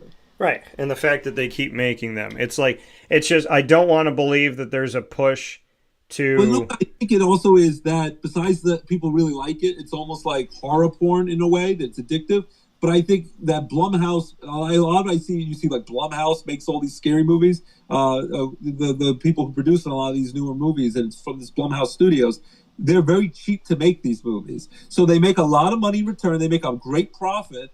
Yeah. Where rather than a Hollywood superhero movie, and some of them have been tanking lately, that costs over $200 million to make and then another $200 million to market. So you have to make almost $1 billion to break even or make a profit. That you don't have to do that. You make these silly like Purge movies, they cost maybe at most $5 to $10 million to make, which is pretty cheap in Hollywood. And then they make $100 million. They make a massive profit for very little money to pay, and they a lot of times get like no-name actors, or they pay them a smaller amount, so they don't have a massive budget for famous actors. They get no-name people, and it's very cheap to make, and you get a massive profit. So Hollywood, in the end, is in the money-making business. They're going to keep making it. The more you show up to these movies, they're going to make them because they're cheap to make. They make a lot of money in return, and they're going to keep doing it until people stop showing up. So it's a lot easier to make those movies than it is a thought-provoking, like a tough drama movie that they're not sure that will make money, or a certain movies now that they're paying $200 million to make don't make enough money, and then their failures in the studio goes bankrupt. They don't want to risk that. Yeah. They rather make these cheap horror movies that cost $5 to $10 million to make, and they'll make a buttload of money, even no matter if it teaches kids or people to do crazy things.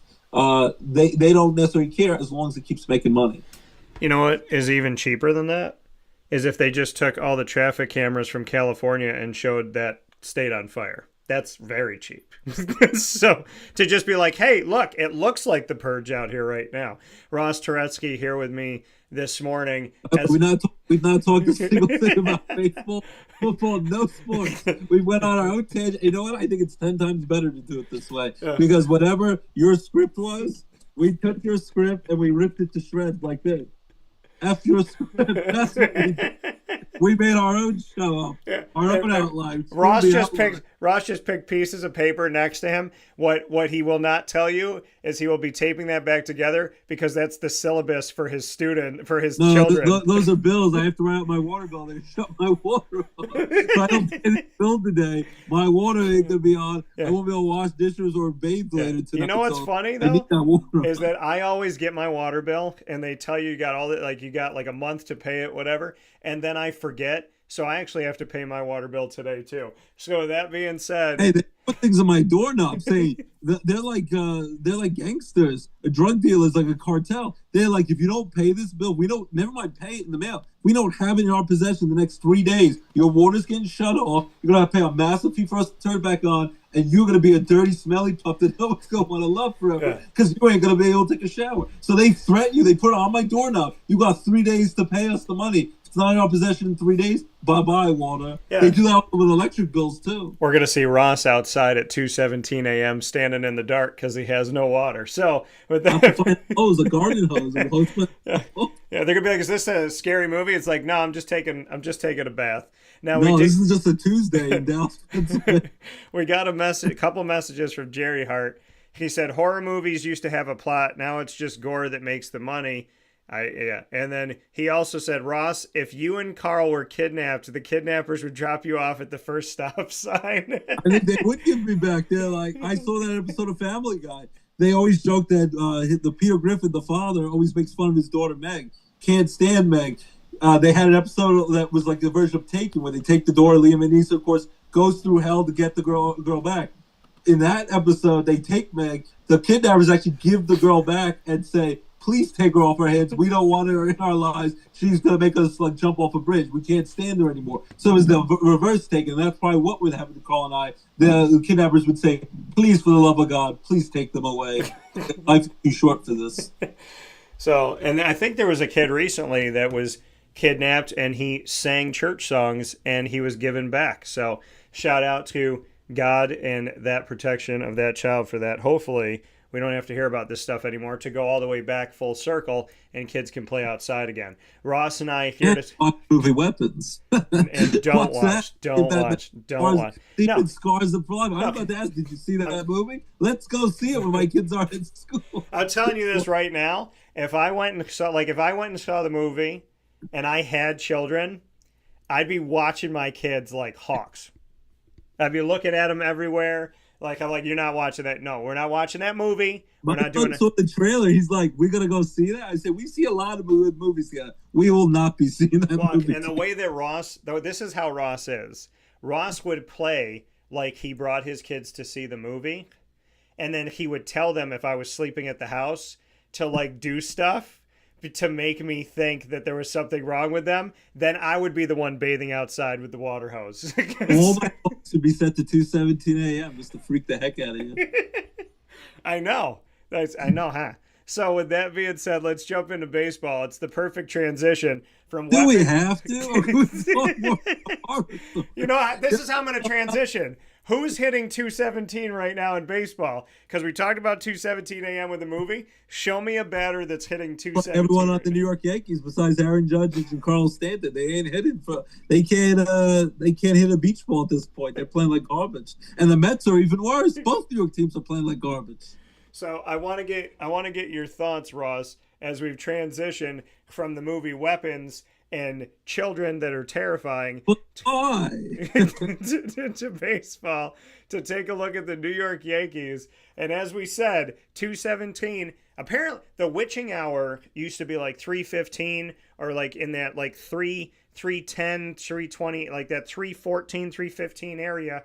Growing up, that's what people said. If you grew, well, they had that Rob Thomas "It's 3 a.m. and I Feel Lonely" song, so I guess that is kind of the bewitching hour back in the day. Yeah, there's this witching hour that if you wake up around 3:15, which is screwed up because that time was the time that was used around that time in Amityville Horror, and 315 315 is actually my area code. So thank you, Scary Movies, for that.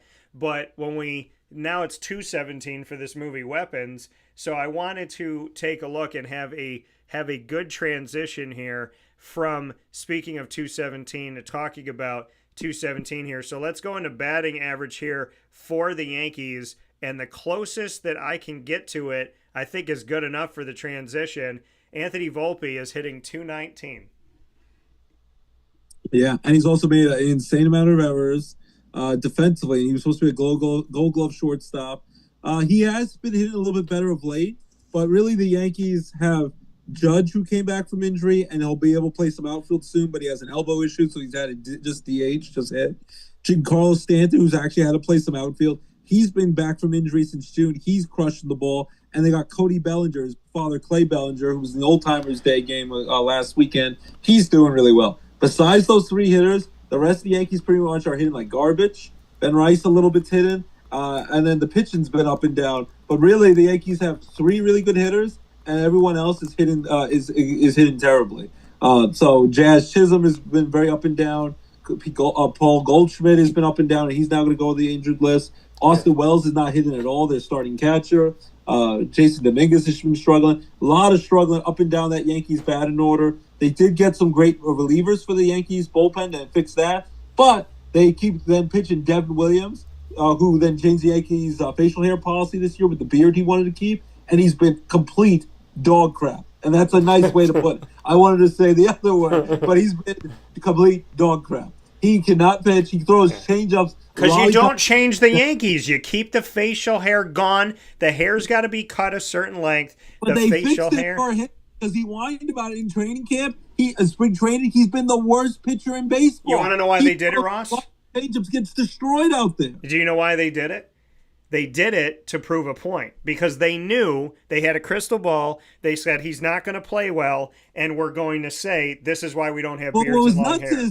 He had been the best relief pitcher 3 consecutive years, but it was in Milwaukee, where it's a lot less media, not as much attention for the Milwaukee Brewers, who have been great this year. They're on a 12-game winning streak. They might be the best team in baseball without Devin Williams. But Devin Williams was a lights-out closer for the Brewers for 3 straight years. He goes to the Yankees, was supposed to be the next Mariano Rivera shutdown and close the Yankees. He's been horrible. He throws changeups down the middle that gets destroyed to get hit to Yellowstone. I don't want to ever see him take him ever again. The only great thing is he's a free agent at the end of the season. Bye-bye. I don't care if you pitch well anywhere else. Get the hell out of Yankee Stadium. You're horrible. Go back to another team where no one watches you play. Go play for the Tampa Bay Rays or the Miami Marlins. Pitch well there. I'm sure he will. But Yankees, he has been a bust. He does not belong as a Yankee. He shouldn't even play for the Rail Riders, the baby Yankees that are 30 minutes down the road from my house. He's horrible.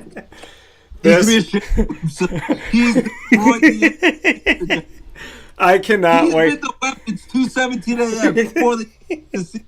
If they fail to make the playoffs, it's on Devin Williams and Aaron Boone and Brian Cashman need to go bye-bye. I cannot wait to cut this out as a clip to watch this show, and I was waiting for one of us to rope it back to the movies. My friend Devin Williams, it's 2:17. He's horrendous. Get out.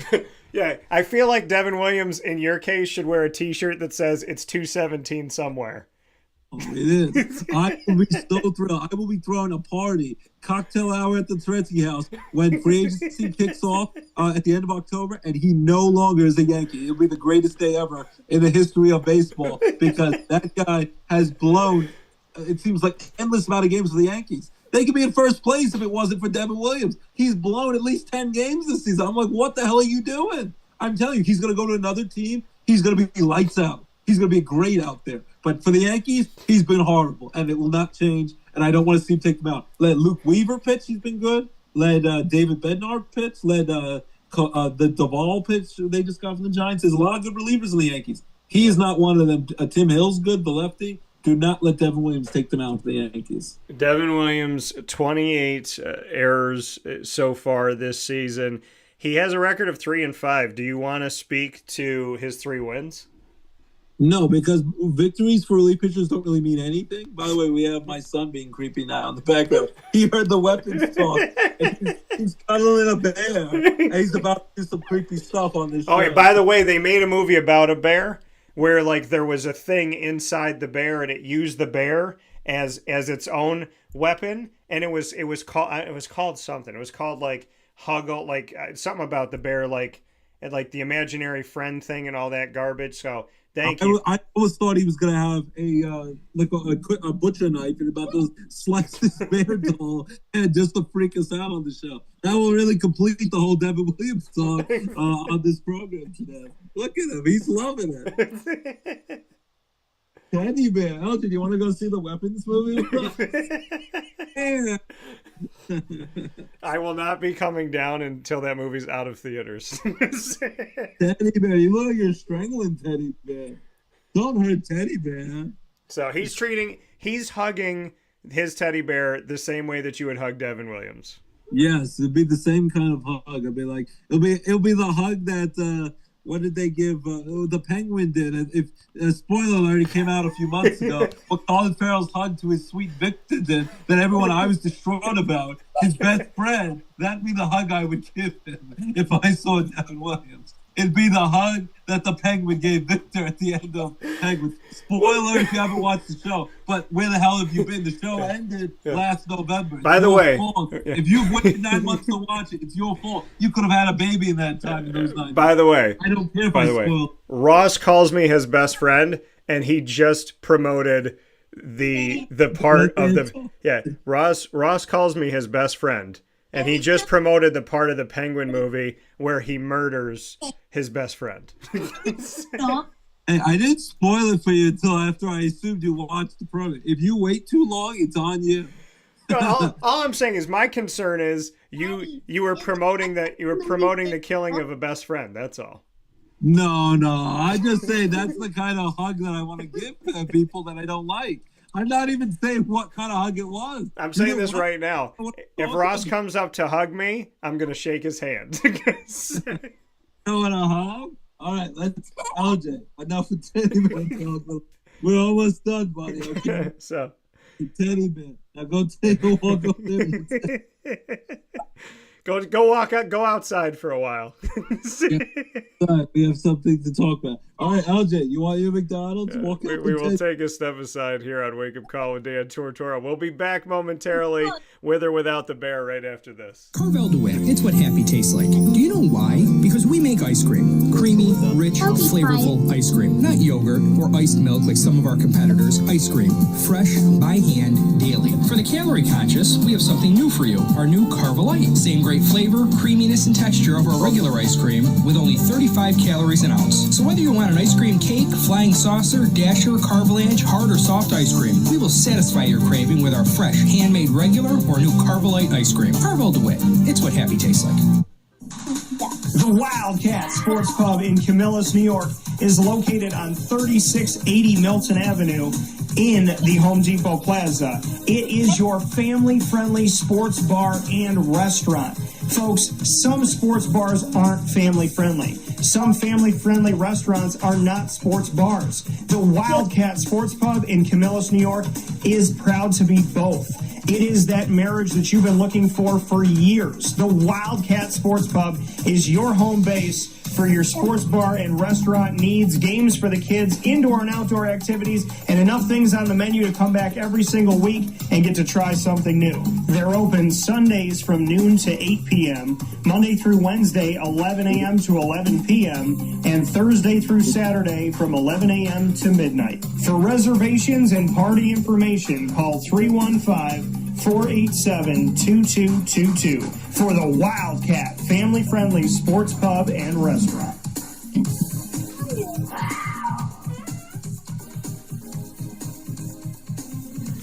GG Cards and Breaks. Like, comment, subscribe. GG Cards and Breaks coming to you on 639 Delmar Place in Syracuse, New York is your one-stop sports card and trading card shop. You will find soccer, hockey, basketball, football, baseball, and more, including Disney Lorcana, Magic the Gathering, Pokemon, Yu-Gi-Oh!, while supplies last. Packs, boxes, singles, graded cards, potential one-of-ones in the world, autograph cards, entertainers autographing cards. You never know what you're going to find at GG Cards and Breaks. Look through those cases, look through those boxes, and find something to bring home for yourself today to get you closer to your favorite players, your favorite team. In the case of Ross Turetsky, I'm going to be looking the next time I go for a Devin Williams rookie card or a Devin Williams autograph card at GG Cards a Break. Would 639. that be my birthday present? My 30th birthday is coming up October 1st. I'd love one. That's right.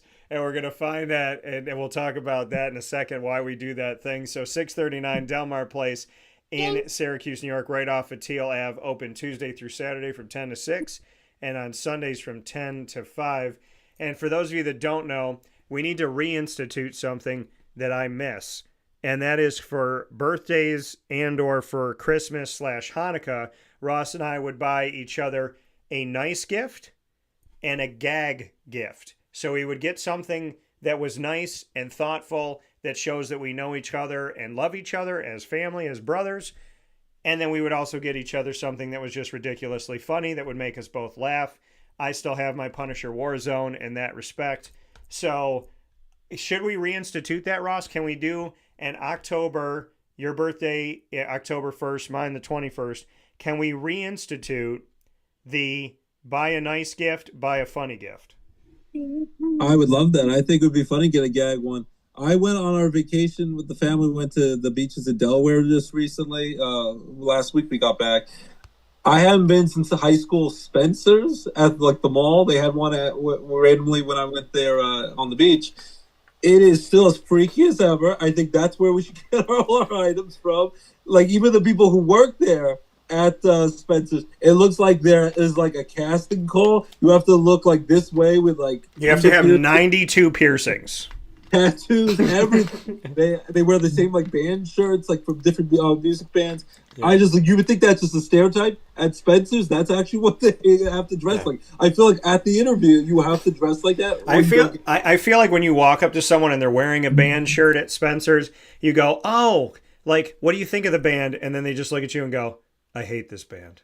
And you're like, but why are you wearing it then? See, but when you say we should buy each other gifts from Spencer's, as a family show, I will walk the line of how I say this. There are things in Spencer's that I've asked my mom about that she goes, no, I don't think that's that, honey. And then I looked at it, I go, but Mom, I think, and she goes, why don't we just walk away? Because it was unboxed and left for people to enjoy. Well, my son, I randomly took pictures of him trying on different hats at Spencer's.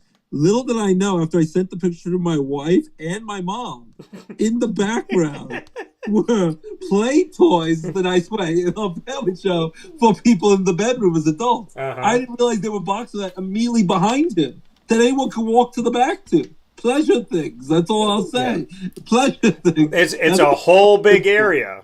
It was right behind him. I'll say this. And this is in a normal mall. Like in Destiny, USA, there's Spencer's, and then there's like Macy's and a Dunkin' Donuts. So you can get a coffee, buy something nice for your mom, find a pleasure thing, and then, get a cinnamon bun. It's horrifying. It's nonstop. It's one-stop shopping. It's beautiful. I just say, like, I didn't even know.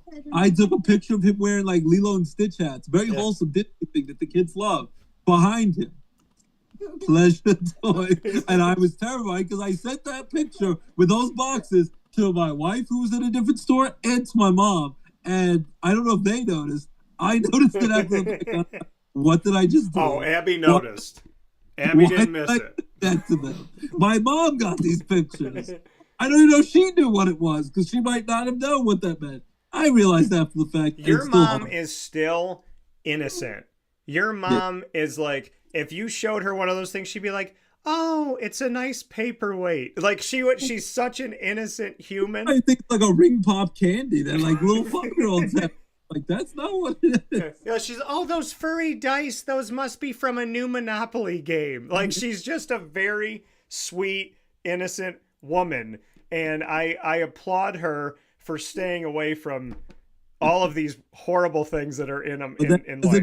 But her son's not innocent at all. So I don't know. It's nice that she can still be innocent, but I don't know. That didn't rub off of us. Like, we as dark as it comes sometimes. Yeah, I was like, I get the version of Miriam of this beautiful, sweet, kind woman, where Ross got the go outside or I'm gonna make you a weapon.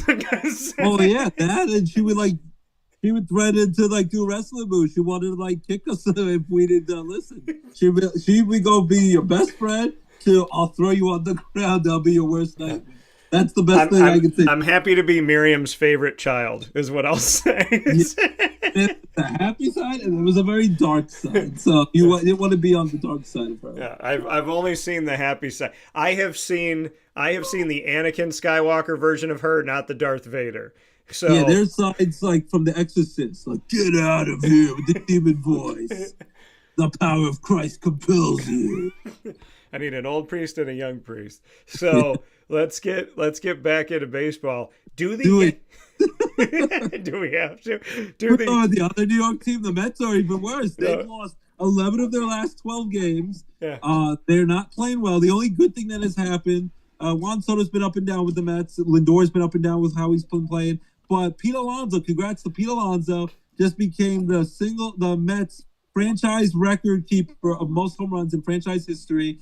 Their previous record was Darryl Strawberry, who was a great player, but had a lot of problems off the field back in the 80s. Him and Doc Gooden, but they were on the 86 Mets team. He had 252 home runs as a Met. He had over 300 in his career. He played for a few other teams. But Pete Alonso hit his 253rd home run. He is now the franchise leader, most home runs in Mets history. And they actually got a win, a much-needed win against the Braves after losing like 7-8 games in a row. Yeah. And he got to do it at home at Citi Field in front of the Mets faithful, home fans. So that was a great moment. And he had another home run to boot. He had his 254th homer later that game. So congrats to Pete Alonso, who is the Mets' all-time home run king now.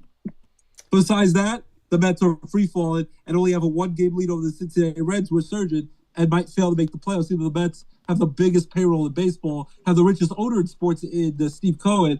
And if the Mets don't make the playoffs, just like the Yankees, it will be one of the biggest busts in recent baseball history because they've spent a fortune. And if they can't at least make the playoffs with an extra wild card these last few years, it'll be an absolute embarrassment.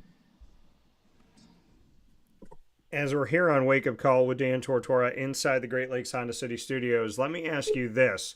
With Pete Alonso now having the most home runs in the history of the New York Mets, passing Darryl Strawberry, where do you put Pete Alonso in the world of Mets history? How do you regard Polar Bear right now? Oh, he's everything to the Mets. And to think, he almost didn't get this chance this year to become the Met home run king. Yeah. Because it was a very acrimonious free agent deal. They waited his forever. agent, Scott Boras, who's like the biggest agent in all sports, but he's very hard to deal with. And he was also Juan Soto's agent, who decided to get him to go from the Yankees, who offered a lot of money, to the Mets, who offered even more money. And Pete Alonso and almost didn't come back to the Mets. Steve Cohen, their owner, and Scott Boras, the super agent, were fighting all offseason. In the end, they signed a 2-year deal right before training camp, right after, I think, spring training opened up. And even that's really just a 1-year deal, and he can opt out after the season. So he really, he's having another great season, he can opt out and leave or become a free agent again and command even more money on the free agent market. And I think at this point, Met fans will revolt. They will go nuts if they don't keep Pete Alonso. I think there's even more pressure on the Mets. They have to bring him back now. Good. Yeah. That is. So now I think there's no matter of fact, he's now the Mets home run king, the Mets savior. He has to be brought back. So I think there's even more pressure on Steve Cohen to work something out with Scott Boras long term. And their other backup plan was maybe get Vladimir Guerrero Jr., who was going to be a free agent at the end of the year for the Blue Jays. The Blue Jays just signed him to a massive extension, so he's not leaving Canada. He'll be a Blue Jay for the next decade plus. So the Mets now really have no other option. They have to pay the big bucks to Pete Alonso, but they were like, oh, he's not the greatest defensive first baseman. His body will break down. He's still in good shape. He's still a great power hitter. He's still the heart and soul of that Mets team, along with Lindor. He's only 31 years old, so that's not that old. They make it seem like he's a senior citizen. He still could play up till he's about 40 years old if he takes good care of his body. Yeah. I'm not saying give him a 10-year contract. He's going to want probably at least 6-7 years for a good high amount of money. And I think the Mets now really have no excuse. They have to pay him. He is your home run king. He still has a lot of great years of baseball ahead of him as long as he stays healthy. And I think you need to keep him, Soto, who's long-term, and Lindor, who's long-term. You need to keep those three guys and Brandon Nimmo. Those four guys have to stay the Mets core nucleus for the almost next decade for the Mets to have any legit chance to be a contender. I think you need to keep him. Besides him, though, I love Mike Piazza. The kid was a great Met after he was a great Dodger. If he would have stayed, if he would have been a Met his whole career, he would have obliterated the home run mark for the Mets history. Mike Piazza was a great Met.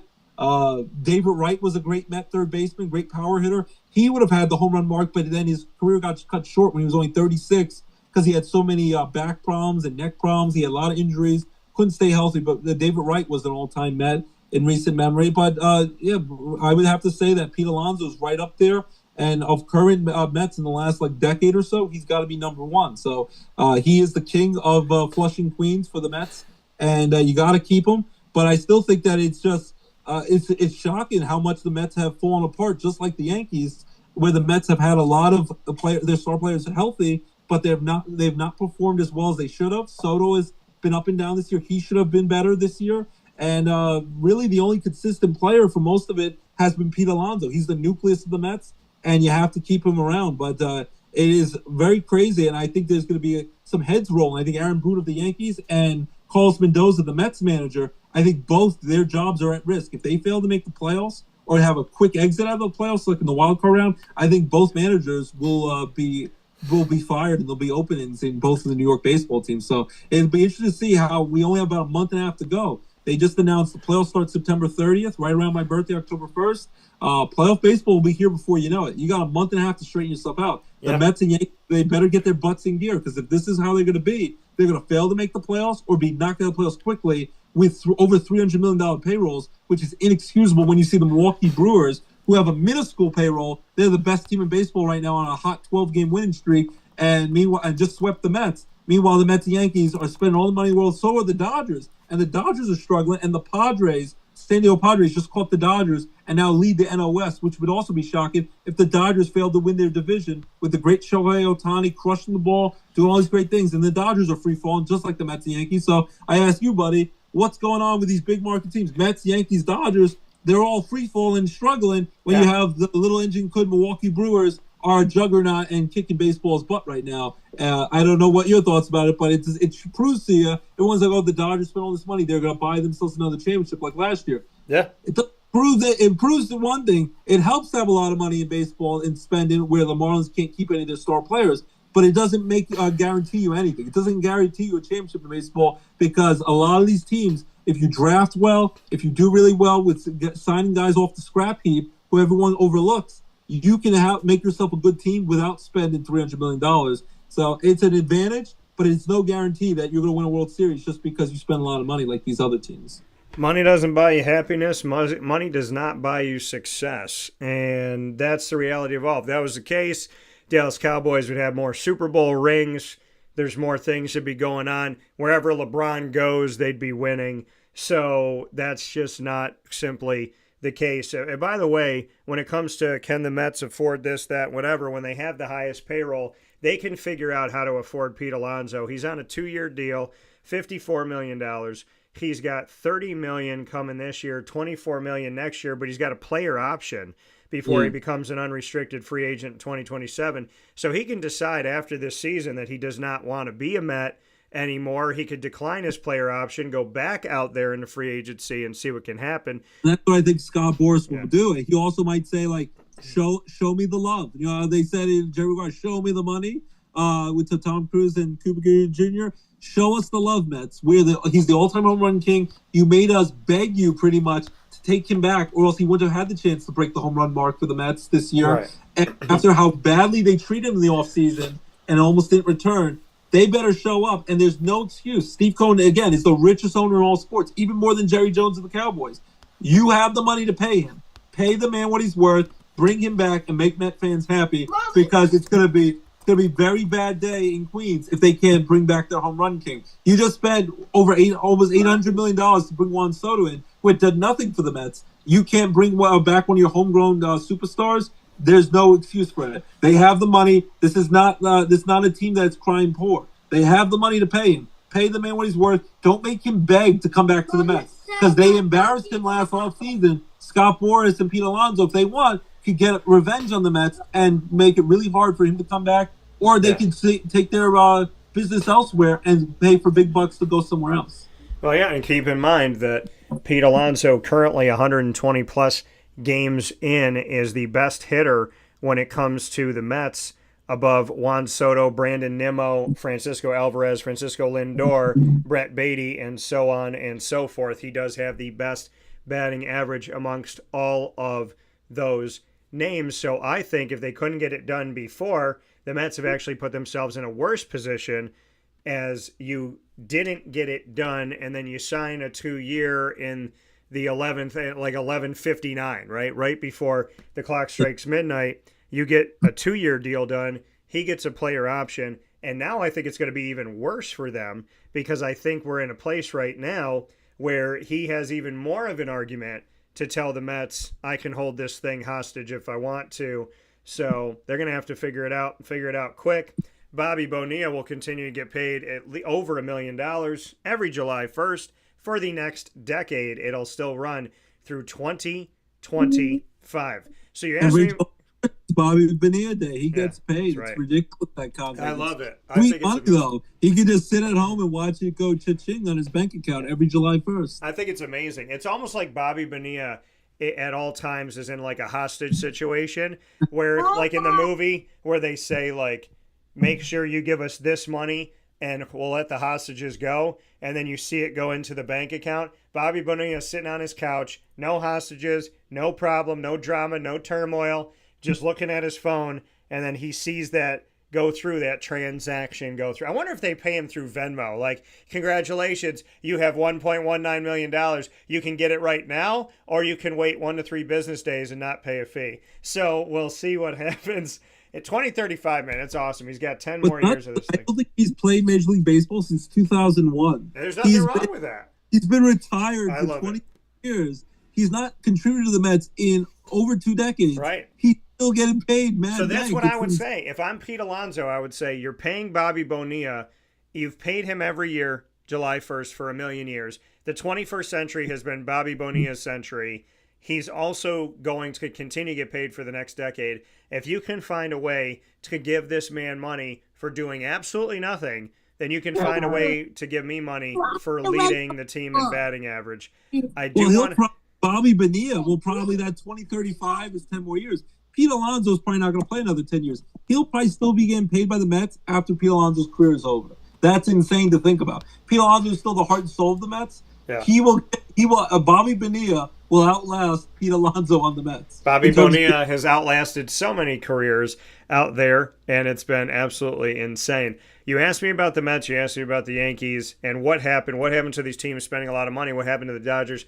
I mean, I feel like the Padres tried to be the Achilles heel to the Dodgers last year. I think they split their series. And, you know, obviously in the postseason, the Dodgers found their way to move forward. But the Padres, to me, are going to make it interesting. I hope they make it interesting, but I still think the Dodgers are a dangerous team. I'm not too worried about the Dodgers. My thing with the Mets and with the Yankees is the Mets needed pitching. The Yankees needed pitching. The Yankees have gone through injuries. Luke Weaver, their closer, he's gone through injury. They haven't had Garrett Cole all season. Aaron Judge has had moments. Giancarlo Stanton. You know, you go through these issues, and without Max Fried, and thank goodness they got him in the offseason, if you don't have Max Fried on the Yankees, then your entire starting rotation, you really didn't have anybody to lean on. Max Fried has been carrying this team, and the Yankees, again, I mean, I've said it before and I'll say it again, pitching has been an issue for them. They brought in Fried to be with Garrett Cole. That didn't work out. That's not their fault. But ultimately, this is where we are. I think the Yankees have had to deal with injuries, which is unfortunate. And they've had to deal with the fact that, you know, a lot of those injuries coming to their rotation, guys in the bullpen looking to help this team, and it hasn't worked out. On the Mets side of things, they know pitching has been an issue, so they went and got 3 pitchers before the trade deadline. And now it's going to be, can the Mets find a way to bounce back? They were leading the division for most of the first half of the season. And then the Phillies took it, they lost it, they took it back, and they've had it pretty much since the break. So, you know, what's going on with a team spending a lot of money? You still got to go out there and pitch. You still got to go out there and play defense. You still got to go out there and hit. You can spend a lot of money, and it may not mean anything. So if the Mets are willing to spend money on a guy in Bobby Bonilla that doesn't offer them a hit or a run or a catch in the outfield or a shutout or a K, even just a simple strikeout, if they're willing to give him money, well, then you look and say, well, these teams spend a lot of money. Why aren't they winning? Because you still have to get the job done.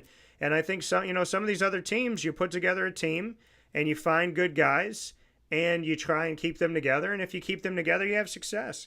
The Arizona Diamondbacks did that before. And the Arizona Diamondbacks, they lost 3 players in the trade deadline, but the Diamondbacks had held on and built up a team, and those guys are desirable. When a Yankees organization or a Mets organization or a Dodgers organization that have all this money and are willing to spend it, when those players say no and they decide to stay where they're at, that's how you see these Brewers, these Cubs, these Guardians, these Diamondbacks. That's how you see these teams play well and do well when they keep the family together. Well, remember your World Series run with your Diamondbacks 2 years ago. No one thought they had any chance. They barely stuck to the playoffs. Yeah. They were a dangerous team. They beat the dominant Philadelphia Phillies, who almost won the World Series the year before.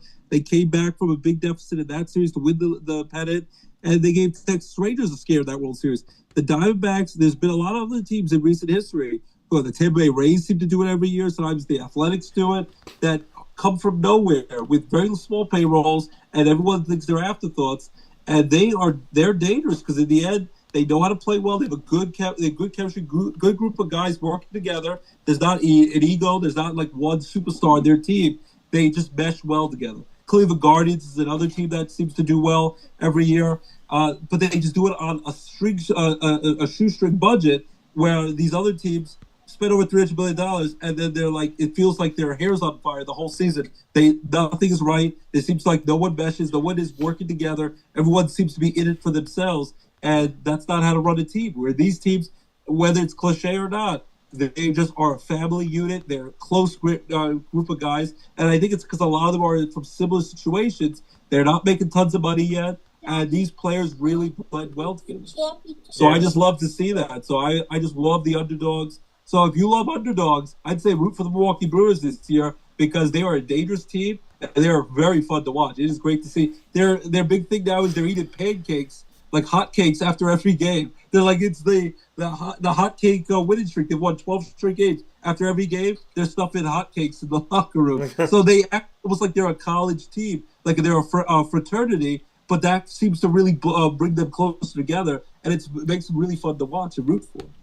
Yeah. So that's the exciting thing, right? You want to see these teams that can put put something together and be able to do it. I mean, when you spend all this money, and the thing is, the Yankees got how many championships, right? You got 27 championships, but how many have you had? Haven't won one in 16 years. Right. And so you look at that and you say money isn't everything. Like, yeah, the Dodgers did spend a lot of money, but when you look at the Dodgers and the Yankees last year, the Yankees had no answer to the Dodgers outside of their starting pitcher.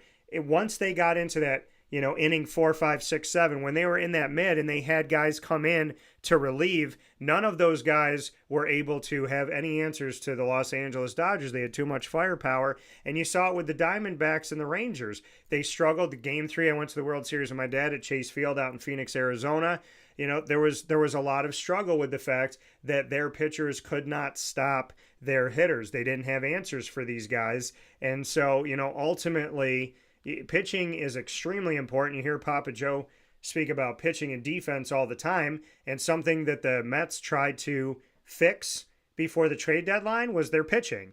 And there's something the Yankees have had to deal with this season, their pitching. And that's where things have unfortunately been at. So with that being said, I do want to jump into the NFL preseason here for a second. So I'd love to get your thoughts, Ross, on what's going on. I will preface it by saying... Kicker kicked a 70-yard field goal. It doesn't count because it's preseason. That's a hell of a kick. I hope he can do it in the regular season, because that would have been the record. Justin Tucker, who now doesn't even have a job because of whatever allegations going on with Baltimore, is the nice way to say it, has the record with 66 yards in a regular season game. That was a hell of a kick. Yeah. Yeah, so pretty much wherever the Jaguars are on the field, they're in scoring position with that kicker. As long as he keeps at this rate and he's very consistent, doesn't miss many kicks, you could be all the way in your opposite end of territory. And if he's going to be drilling 70-yard kicks, that kick would have been good from 75 yards, maybe even more. That was impressive the other night against the Steelers. Yeah, it was absolutely incredible. A 70-yard would have been good from probably 75. And so I definitely look forward to what he could do. Now, when they went out and got him, there was, my thought was, okay, if you're going to go out and get this, if you're going to go draft a kicker, like that's saying something to me. And with the Jaguars making the decision to go out and draft their kicker, Cam Little, not this year, but last year when they did it in 2024, that decision to go out and get him and then let everybody else go, there was something to be said to me, and that kind of made me stop and go, okay, well, obviously they believe in this guy. And for him to do what he's done and to be as successful as he's been, nothing but the utmost respect for Cam Little and the work that he's put forward.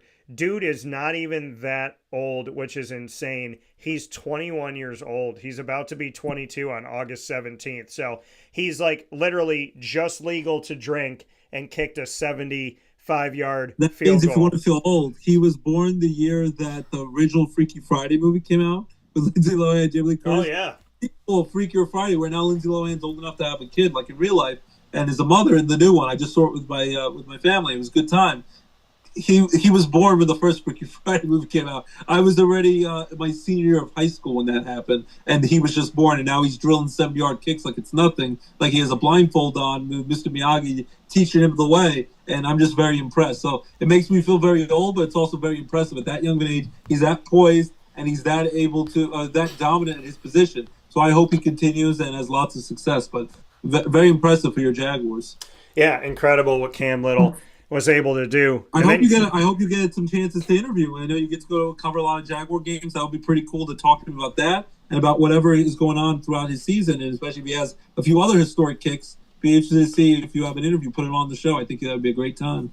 Yeah, it'll be definitely something interesting to see as we come down the pipeline here. We take a look at what has happened, and we look at we have gotten to see Cam Ward for the first time, the number 1 overall pick. Got to see Shedeur Sanders, who was drafted a lot later than some people thought. I did not think he was going to be a first-round pick, but I absolutely also did not think he was going to be a fifth-round pick. Jackson Dart we saw with the Giants. He was really good. Sanders was really good, and Jackson Dart was very impressive for the Giants against Buffalo last week. Yeah, and so, Ross, I mean, feet to the fire. I put this poll out on X, the former Twitter, at CallDT, CALLDT, and the poll that I put out was not who's going to start the season, but who's going to end the season. So, feet to the fire, who's going to end the season with the Giants as their starting quarterback? Is it going to be at the end of the regular season? Will the Giants have Russell Wilson under center, Jameis Winston, Tommy DeVito, or Jackson Dart? What do you think? If he's healthy, Jackson Dart, 100% Jackson Dart. I'm even as bullish to say that I think Russell Wilson will begin the year as the starter. You know, DeVito and Jameis Winston, they might get some time as a backup, especially if Russell Wilson gets banged up. But I think that Jackson Dart, because I think the Giants are going to have another horrible season, and probably Brian Dable, their head coach, will get fired. Maybe their GM will get fired. But I think Jackson Dart, he'll at least be a bright light to this season, and he'll probably have the reins by like week 8. I think that's I can see as early as week 8. So before even the halfway point of the season, I think he's their starting quarterback. And as long as he doesn't get his head taken off with a mediocre offensive line that can't protect him, he's running for his life. I think as long as he's healthy, Jackson Dart by mid-season is for sure the starter. And by the end of the season, he's your starter and quarterback for the future. And then you hope he's just the guy, and then you can go into year 2 with some momentum. But I think there's no chance that any of those other quarterbacks, I don't think Russell Wilson will be that good with a mediocre Giants team. I don't think Jameis Winston or Tommy DeVito are the answers. They're solid backups. As much as we like Tommy DeVito from the Syracuse days and his wacky agent, the chicken parm, and he does this and all that nonsense. It's fun, but I think Jackson Dart's the future for the Giants. Yeah, and I mean, we shall see. I do think we're going to see Jackson Dart at some point this season, and you can stay in touch, too, with what's going on with my thoughts on this, because I do make predictions going into the season, and obviously I talk about quarterbacks a lot here on the How about Aaron broadcast. Rodgers and the Steelers? Yeah. Is he going to be good? Is he going to be healthy? And will we ever know if he has a wife or not? Yeah, and will he have? I told you my prediction. I told you my prediction. I don't think where he's being catfished or he's just making this up. I don't know. My prediction of Aaron Rodgers and why he has the wedding ring and why we don't have clarity on it is that I believe he's going to wear it. And I told you this weeks ago. He's got it on. He's wearing it. He's wearing it. He's wearing it. And then at some point he goes, yeah, I'm married to the game. And we're going to find out that this is his way of saying that he has wed the game, he's married to the game, he's dedicated to the game. So I think he's going to tell us that that wedding ring is on his finger because he's married to the game. I don't know why I think that. I trust my gut. I know Dennis Rodman dressed up as his own potential bride, so I think that Aaron Rodgers is married to the game, and I think and this is not coming from Aaron, this is not personal. I do have a very short degree of separation between me and Aaron. This is nothing of that. This is my simple prediction that I think he's going to tell us he's married to the game. It's just very weird. I know he claims he's private, he's in a very public position. He said this might be his last year in the NFL. He pretty much said it's none of your business. It's private. But I don't know. He talks about how his wife has changed him, but then I just find it weird that we don't see any pictures of her. He doesn't give a name. Like you said, maybe it is none of our business, but we are interested as fans. If it changes so much, it's so weird. And then you see Taylor Swift's all over the place, and they just was on the Travis Kelce, Jason Kelce, New Heights podcast yesterday. We had millions and millions of viewers. She was promoting her new album, all that stuff, and they were they're declaring all their love for each other, Travis and Taylor Swift. But then you have the opposite, where you hear nothing about what she is, besides that his wife has changed him so much and so amazing for Aaron Rodgers. So the biggest thing for Steelers is hopefully he'll stay healthy and be productive at 41, almost 42 years old by season end. And we'll see if this is his last year. But so we'll see. And my wife and I will be at the first game of the season at MetLife Stadium with my New York Jets against the Pittsburgh Steelers. Aaron Rodgers trying to get revenge against his former Jets team. Justin Fields trying to get revenge against his former Steeler team. And that should be a great matchup on September 7th. So we're looking forward to that. And if I had to give a quick just Super Bowl pick very early on, feet to the fire, I'm going to go with Eagles, go back to the Super Bowl, but lose to the Buffalo Bills, who finally get over the hump. And in their final year at their current stadium, it's been around for years, before they move to their new stadium, like right next to their current one, I think they go out with a bang. Josh Allen, the reigning Super Bowl MVP, married to Haley Steinfeld from Sinners and Spider-Man. I think, and they're also on Hard Knocks this year. I've been watching that every Tuesdays on HBO Max. Yeah. I think the Buffalo Bills get over the hump. They knock off the Chiefs in the playoffs. Finally, especially now that they actually have the technology, they're not just guessing a first down. They claim that they could actually, look at it with the technology like they did in the XFL. I think the Bills beat the defending champion Eagles in the Super Bowl, and Buffalo Bills win their first ever Super Bowl championship. That's my early prediction. I don't know if you have an early prediction, but that's the one. Well, if you want to hear mine, that's why I'm smiling when you said it. I have the Washington Commanders I like that. Taking the NFC. I have them taking the NFC. I have them representing above the Eagles. I believe in Jaden Daniels. I predicted last season before a down was played that Jaden Daniels would have the best rookie season of any of the 2024 quarterbacks. The NFC game to play Philly. Yeah. Like they had a hell of a season and we're one win away from going to the Super Bowl. So I believe that they will go, and I've been thinking this for a long time and I've been sticking with it. So I smiled the whole way through of you saying it because I think it's going to be Buffalo, Washington, and I think Buffalo is going to finally get one. I think that'd be awesome. I think Bills Mafia, the city of Buffalo, if you watch the Hard Knocks show, how much these fans care. I think there would be so many tears of happiness and of joy.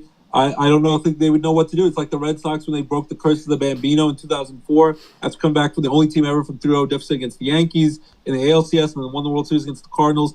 And the fans were just in tears. They thought that the world would come to an end before they'd ever win a championship. I think it means so much to the Bills Mafia and for those fans, and they're so devout in their love for this team.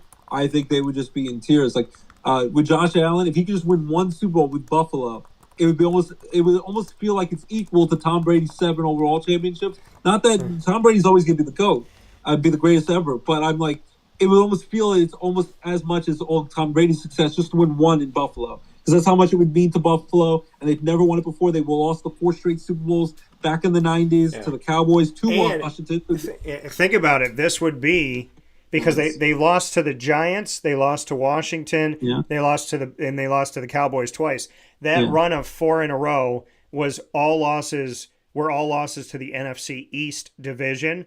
So going and beating Philly or Washington will actually be for them beating the division that beat them in that run of 4. And if they have mine and they beat Washington, then that'll be an avenging of a loss that they had back in the 90s. Yeah, that 91 Super Bowl. And another thing, if you want to believe in good karma and vibes, their legendary coach who took another 4 straight Super Bowls with Jim Kelly and Andre Reed and Thurman Thomas, all those great Hall of Famers, Marv Levy is still with us, and he just turned 100 years old over the weekend. I know.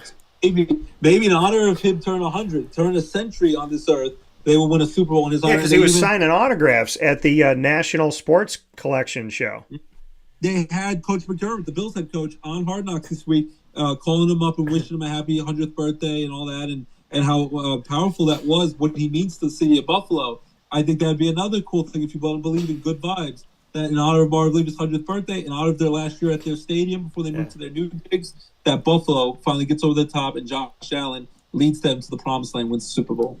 Yeah, Marv saying, listen, I've made it to 100. Got to be able to see his I've lived this long, longer than most, to try and hold out for a championship. That'd be awesome. He's holding out just to see Buffalo win it at least one. Let's do it. Let's get it done.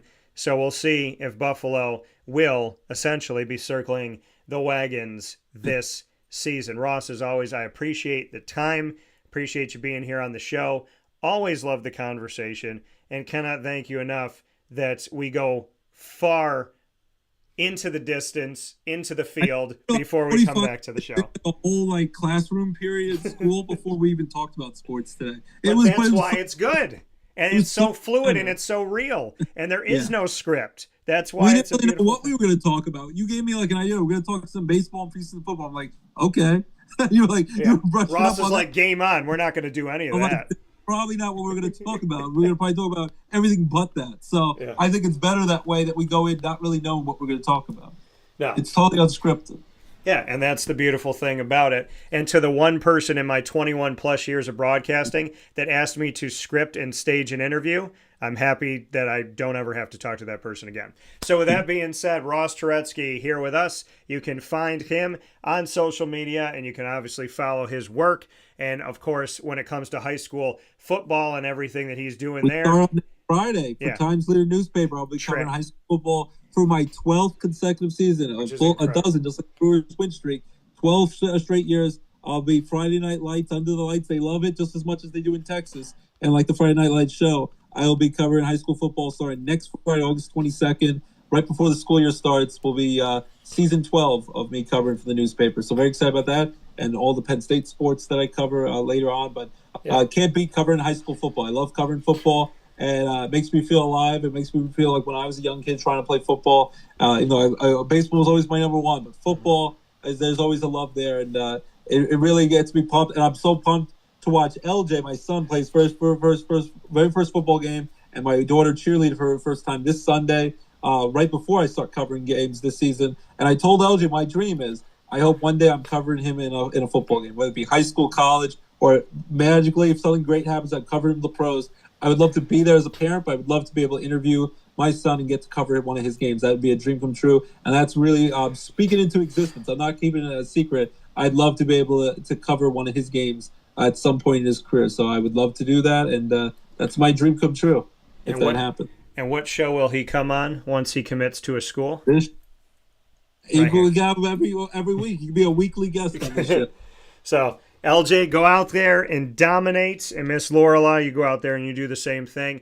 Please have fun. Don't take your children to see weapons. This is not a disrespect to the movie itself. Just go if you're an adult. Go if you're an adult, and stop in the Rail Rider Porcupine thing. Come to my house and watch weapons, please. And why y'all chose a porcupine for a Rail Rider is insane. So we're gonna say Freddy's coming for you. 3, 4, better shut the door. You know what? You'll never sleep again. Now. Yeah, you know how I'm gonna end this? I'm gonna end this how Ted the teddy bear, how he spoke to Mark Wahlberg, because you just sang creepy nursery rhymes to me. I'm just gonna say, why'd you have to go there? Why'd you have to make this thing feel real now? So that's exactly how I feel. Why'd you have to make it real? That's how I feel. Freddy's coming for you.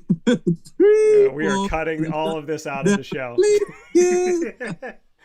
This is why I'm not visiting Ross while this movie's in theaters. So with that being said, God bless to you and the family. My best to you and Miss Abby, and of course to LJ and Lorelai. I look forward to talking with you soon, hopefully seeing you soon, and please give my best to the kids. And LJ, like I said, let's go out and have the best debut ever. Pancake somebody, my little nephew. Go do your thing. I'm excited. Love you, buddy. Thanks for having me on. And yeah, can't wait to see you and talk to you soon. And it was a pleasure to creep you out. And I hope you don't sleep for days. And still to finish this off, I hate you, Devin Williams. I don't get personally, because I'm sure you're a good person. I hate you as a Yankee. Please leave the Yankees. I will celebrate the biggest party in the world when he leaves the Yankees at the end of the season. Devin Williams, bye-bye. and the wonderful toy that Ross is holding right now has smiled through that entire thing. So apparently he doesn't like Devin Williams either. So we will. You, Devin Williams. Please take me for a walk. You're making this Victorian nerd. It's making it real. Stop making it real. 2:17 in the morning. Let's go out and play. You've made it real. We'll talk to you soon. I love you, buddy. Take care. Bye, buddy. Take care. See ya. That man is doing everything in his power to make sure I don't sleep. So, with that being said, here on Wake Up Call with Dan Tortora, where sports meets life inside the Great Lakes Honda City Studios, we thank you for being with us and hanging out here on Wake Up Call. And, of course, much love and appreciation to Papa Joe as well as Ross for being a part of the show today. Of course, up and down the East Coast, the Midwest, the West Coast, and all around the globe on YouTube.com, Facebook.com, both /WakeUpCallDT, and on WakeUpCallDT.podbean.com. Wherever you are, thank you for watching and listening. And, of course, on Amazon Music, Audible, iHeartRadio, iTunes and Apple Podcasts, Player FM, Podbean, Podchaser.com, Podvine, Spotify, TuneIn, and YouTube. All you got to do is search Wake Up Call with Dan Tortora, or one word, Wake Up Call DT. Make sure to subscribe and follow on any one of these channels so you never miss a show that's added to it. Again, any of those episodes. And of course, you can ask Alexa or your Google Home device to play the latest episode of Wake Up Call with Dan Tortora, and they'll do that for you as well. Big time shout out to our North Carolinian listeners and viewers. Head to Brooklyn Pickle in Southern Pines on 1788 Old Morganton Road in Southern Pines, North Carolina, down the road from Pinehurst Golf Course. And many thanks to our team of partners, of course, here in our community of Central and Upstate New York. Great Lakes Honda City, Carvel DeWitt, the Wildcat Sports Pub, GG Cards and Breaks, Chick-fil-A Cicero, Pizza Man, Canine Campground Dog Boarding, Brian's Landing, Mother's Cupboard, Canine Camp Dog Daycare, Ma and Pa's, the snack capital of the world, Avicoli's, Chick-fil-A DeWitt, and of course, Wake Up Call with Dan Tortora is the exclusive multimedia marketing partner of your Bryan and Stratton College Bobcats of Syracuse, the Bobcat Buzz, coming to you every single month with student athletes, coaches, administration, and alumni joining the show. Don't miss a second of our content with the Bobcats. You can find it by going to youtube.com/wakeupcalldt. Click subscribe, hit the notification bell, and find our BSC Syracuse playlist. You'll also find the Bobcats on wakeupcalldt.com's homepage and underneath the exclusive partners tab. For more information, go to syracuse.bscbobcats.com and go Bobcats. Wake Up Call with Dan Tortora is also the exclusive multimedia marketing partner of your Binghamton University Bearcats. You'll find the Bearcats every single Tuesday at 10 a.m. Eastern Time with student athletes, coaches, administration, and alumni joining me throughout the year to celebrate Binghamton University and what it means to be a Bearcat. Find it all by going to youtube.com/wakeupcalldt. Click subscribe, hit the notification bell, and find our Binghamton playlist. The Bearcats are also on wakeupcalldt.com's homepage and underneath the exclusive partners tab. For more information, go to binghamtonbearcats.com and go Bearcats. With that being said here on the show, many thanks to you for watching and listening from the Great Lakes Honda City Studios. Go and see them today. There is no place that I have gotten a vehicle for over a decade, and that is because I appreciate Great Lakes Honda City and what we have gotten to do over all of these years. We don't just work with clients here on Wake Up Call. I utilize them. If you see their logo, it's because I trust their service and I like utilizing whatever they have to offer, and I appreciate what they do in the community. We don't just bring names on, we bring on people we appreciate and people we trust. So I don't just tell you, hey, go get a car from Great Lakes Honda City. I go and get my cars from there as well. Thanks to Papa Joe. Thanks to Ross Turetsky. Make sure you follow everything that we get to do with Papa Joe every week. Follow Ross on his social media. You can look up DJ Roscoe Productions as well. Facebook at Wake Up Call DT, X at Call DT, Instagram at Wake Up Call _DT. For now, from the Great Lakes Honda City Studios, I say to you, God bless. No stress. Do your best. Have a wonderful day and stay safe.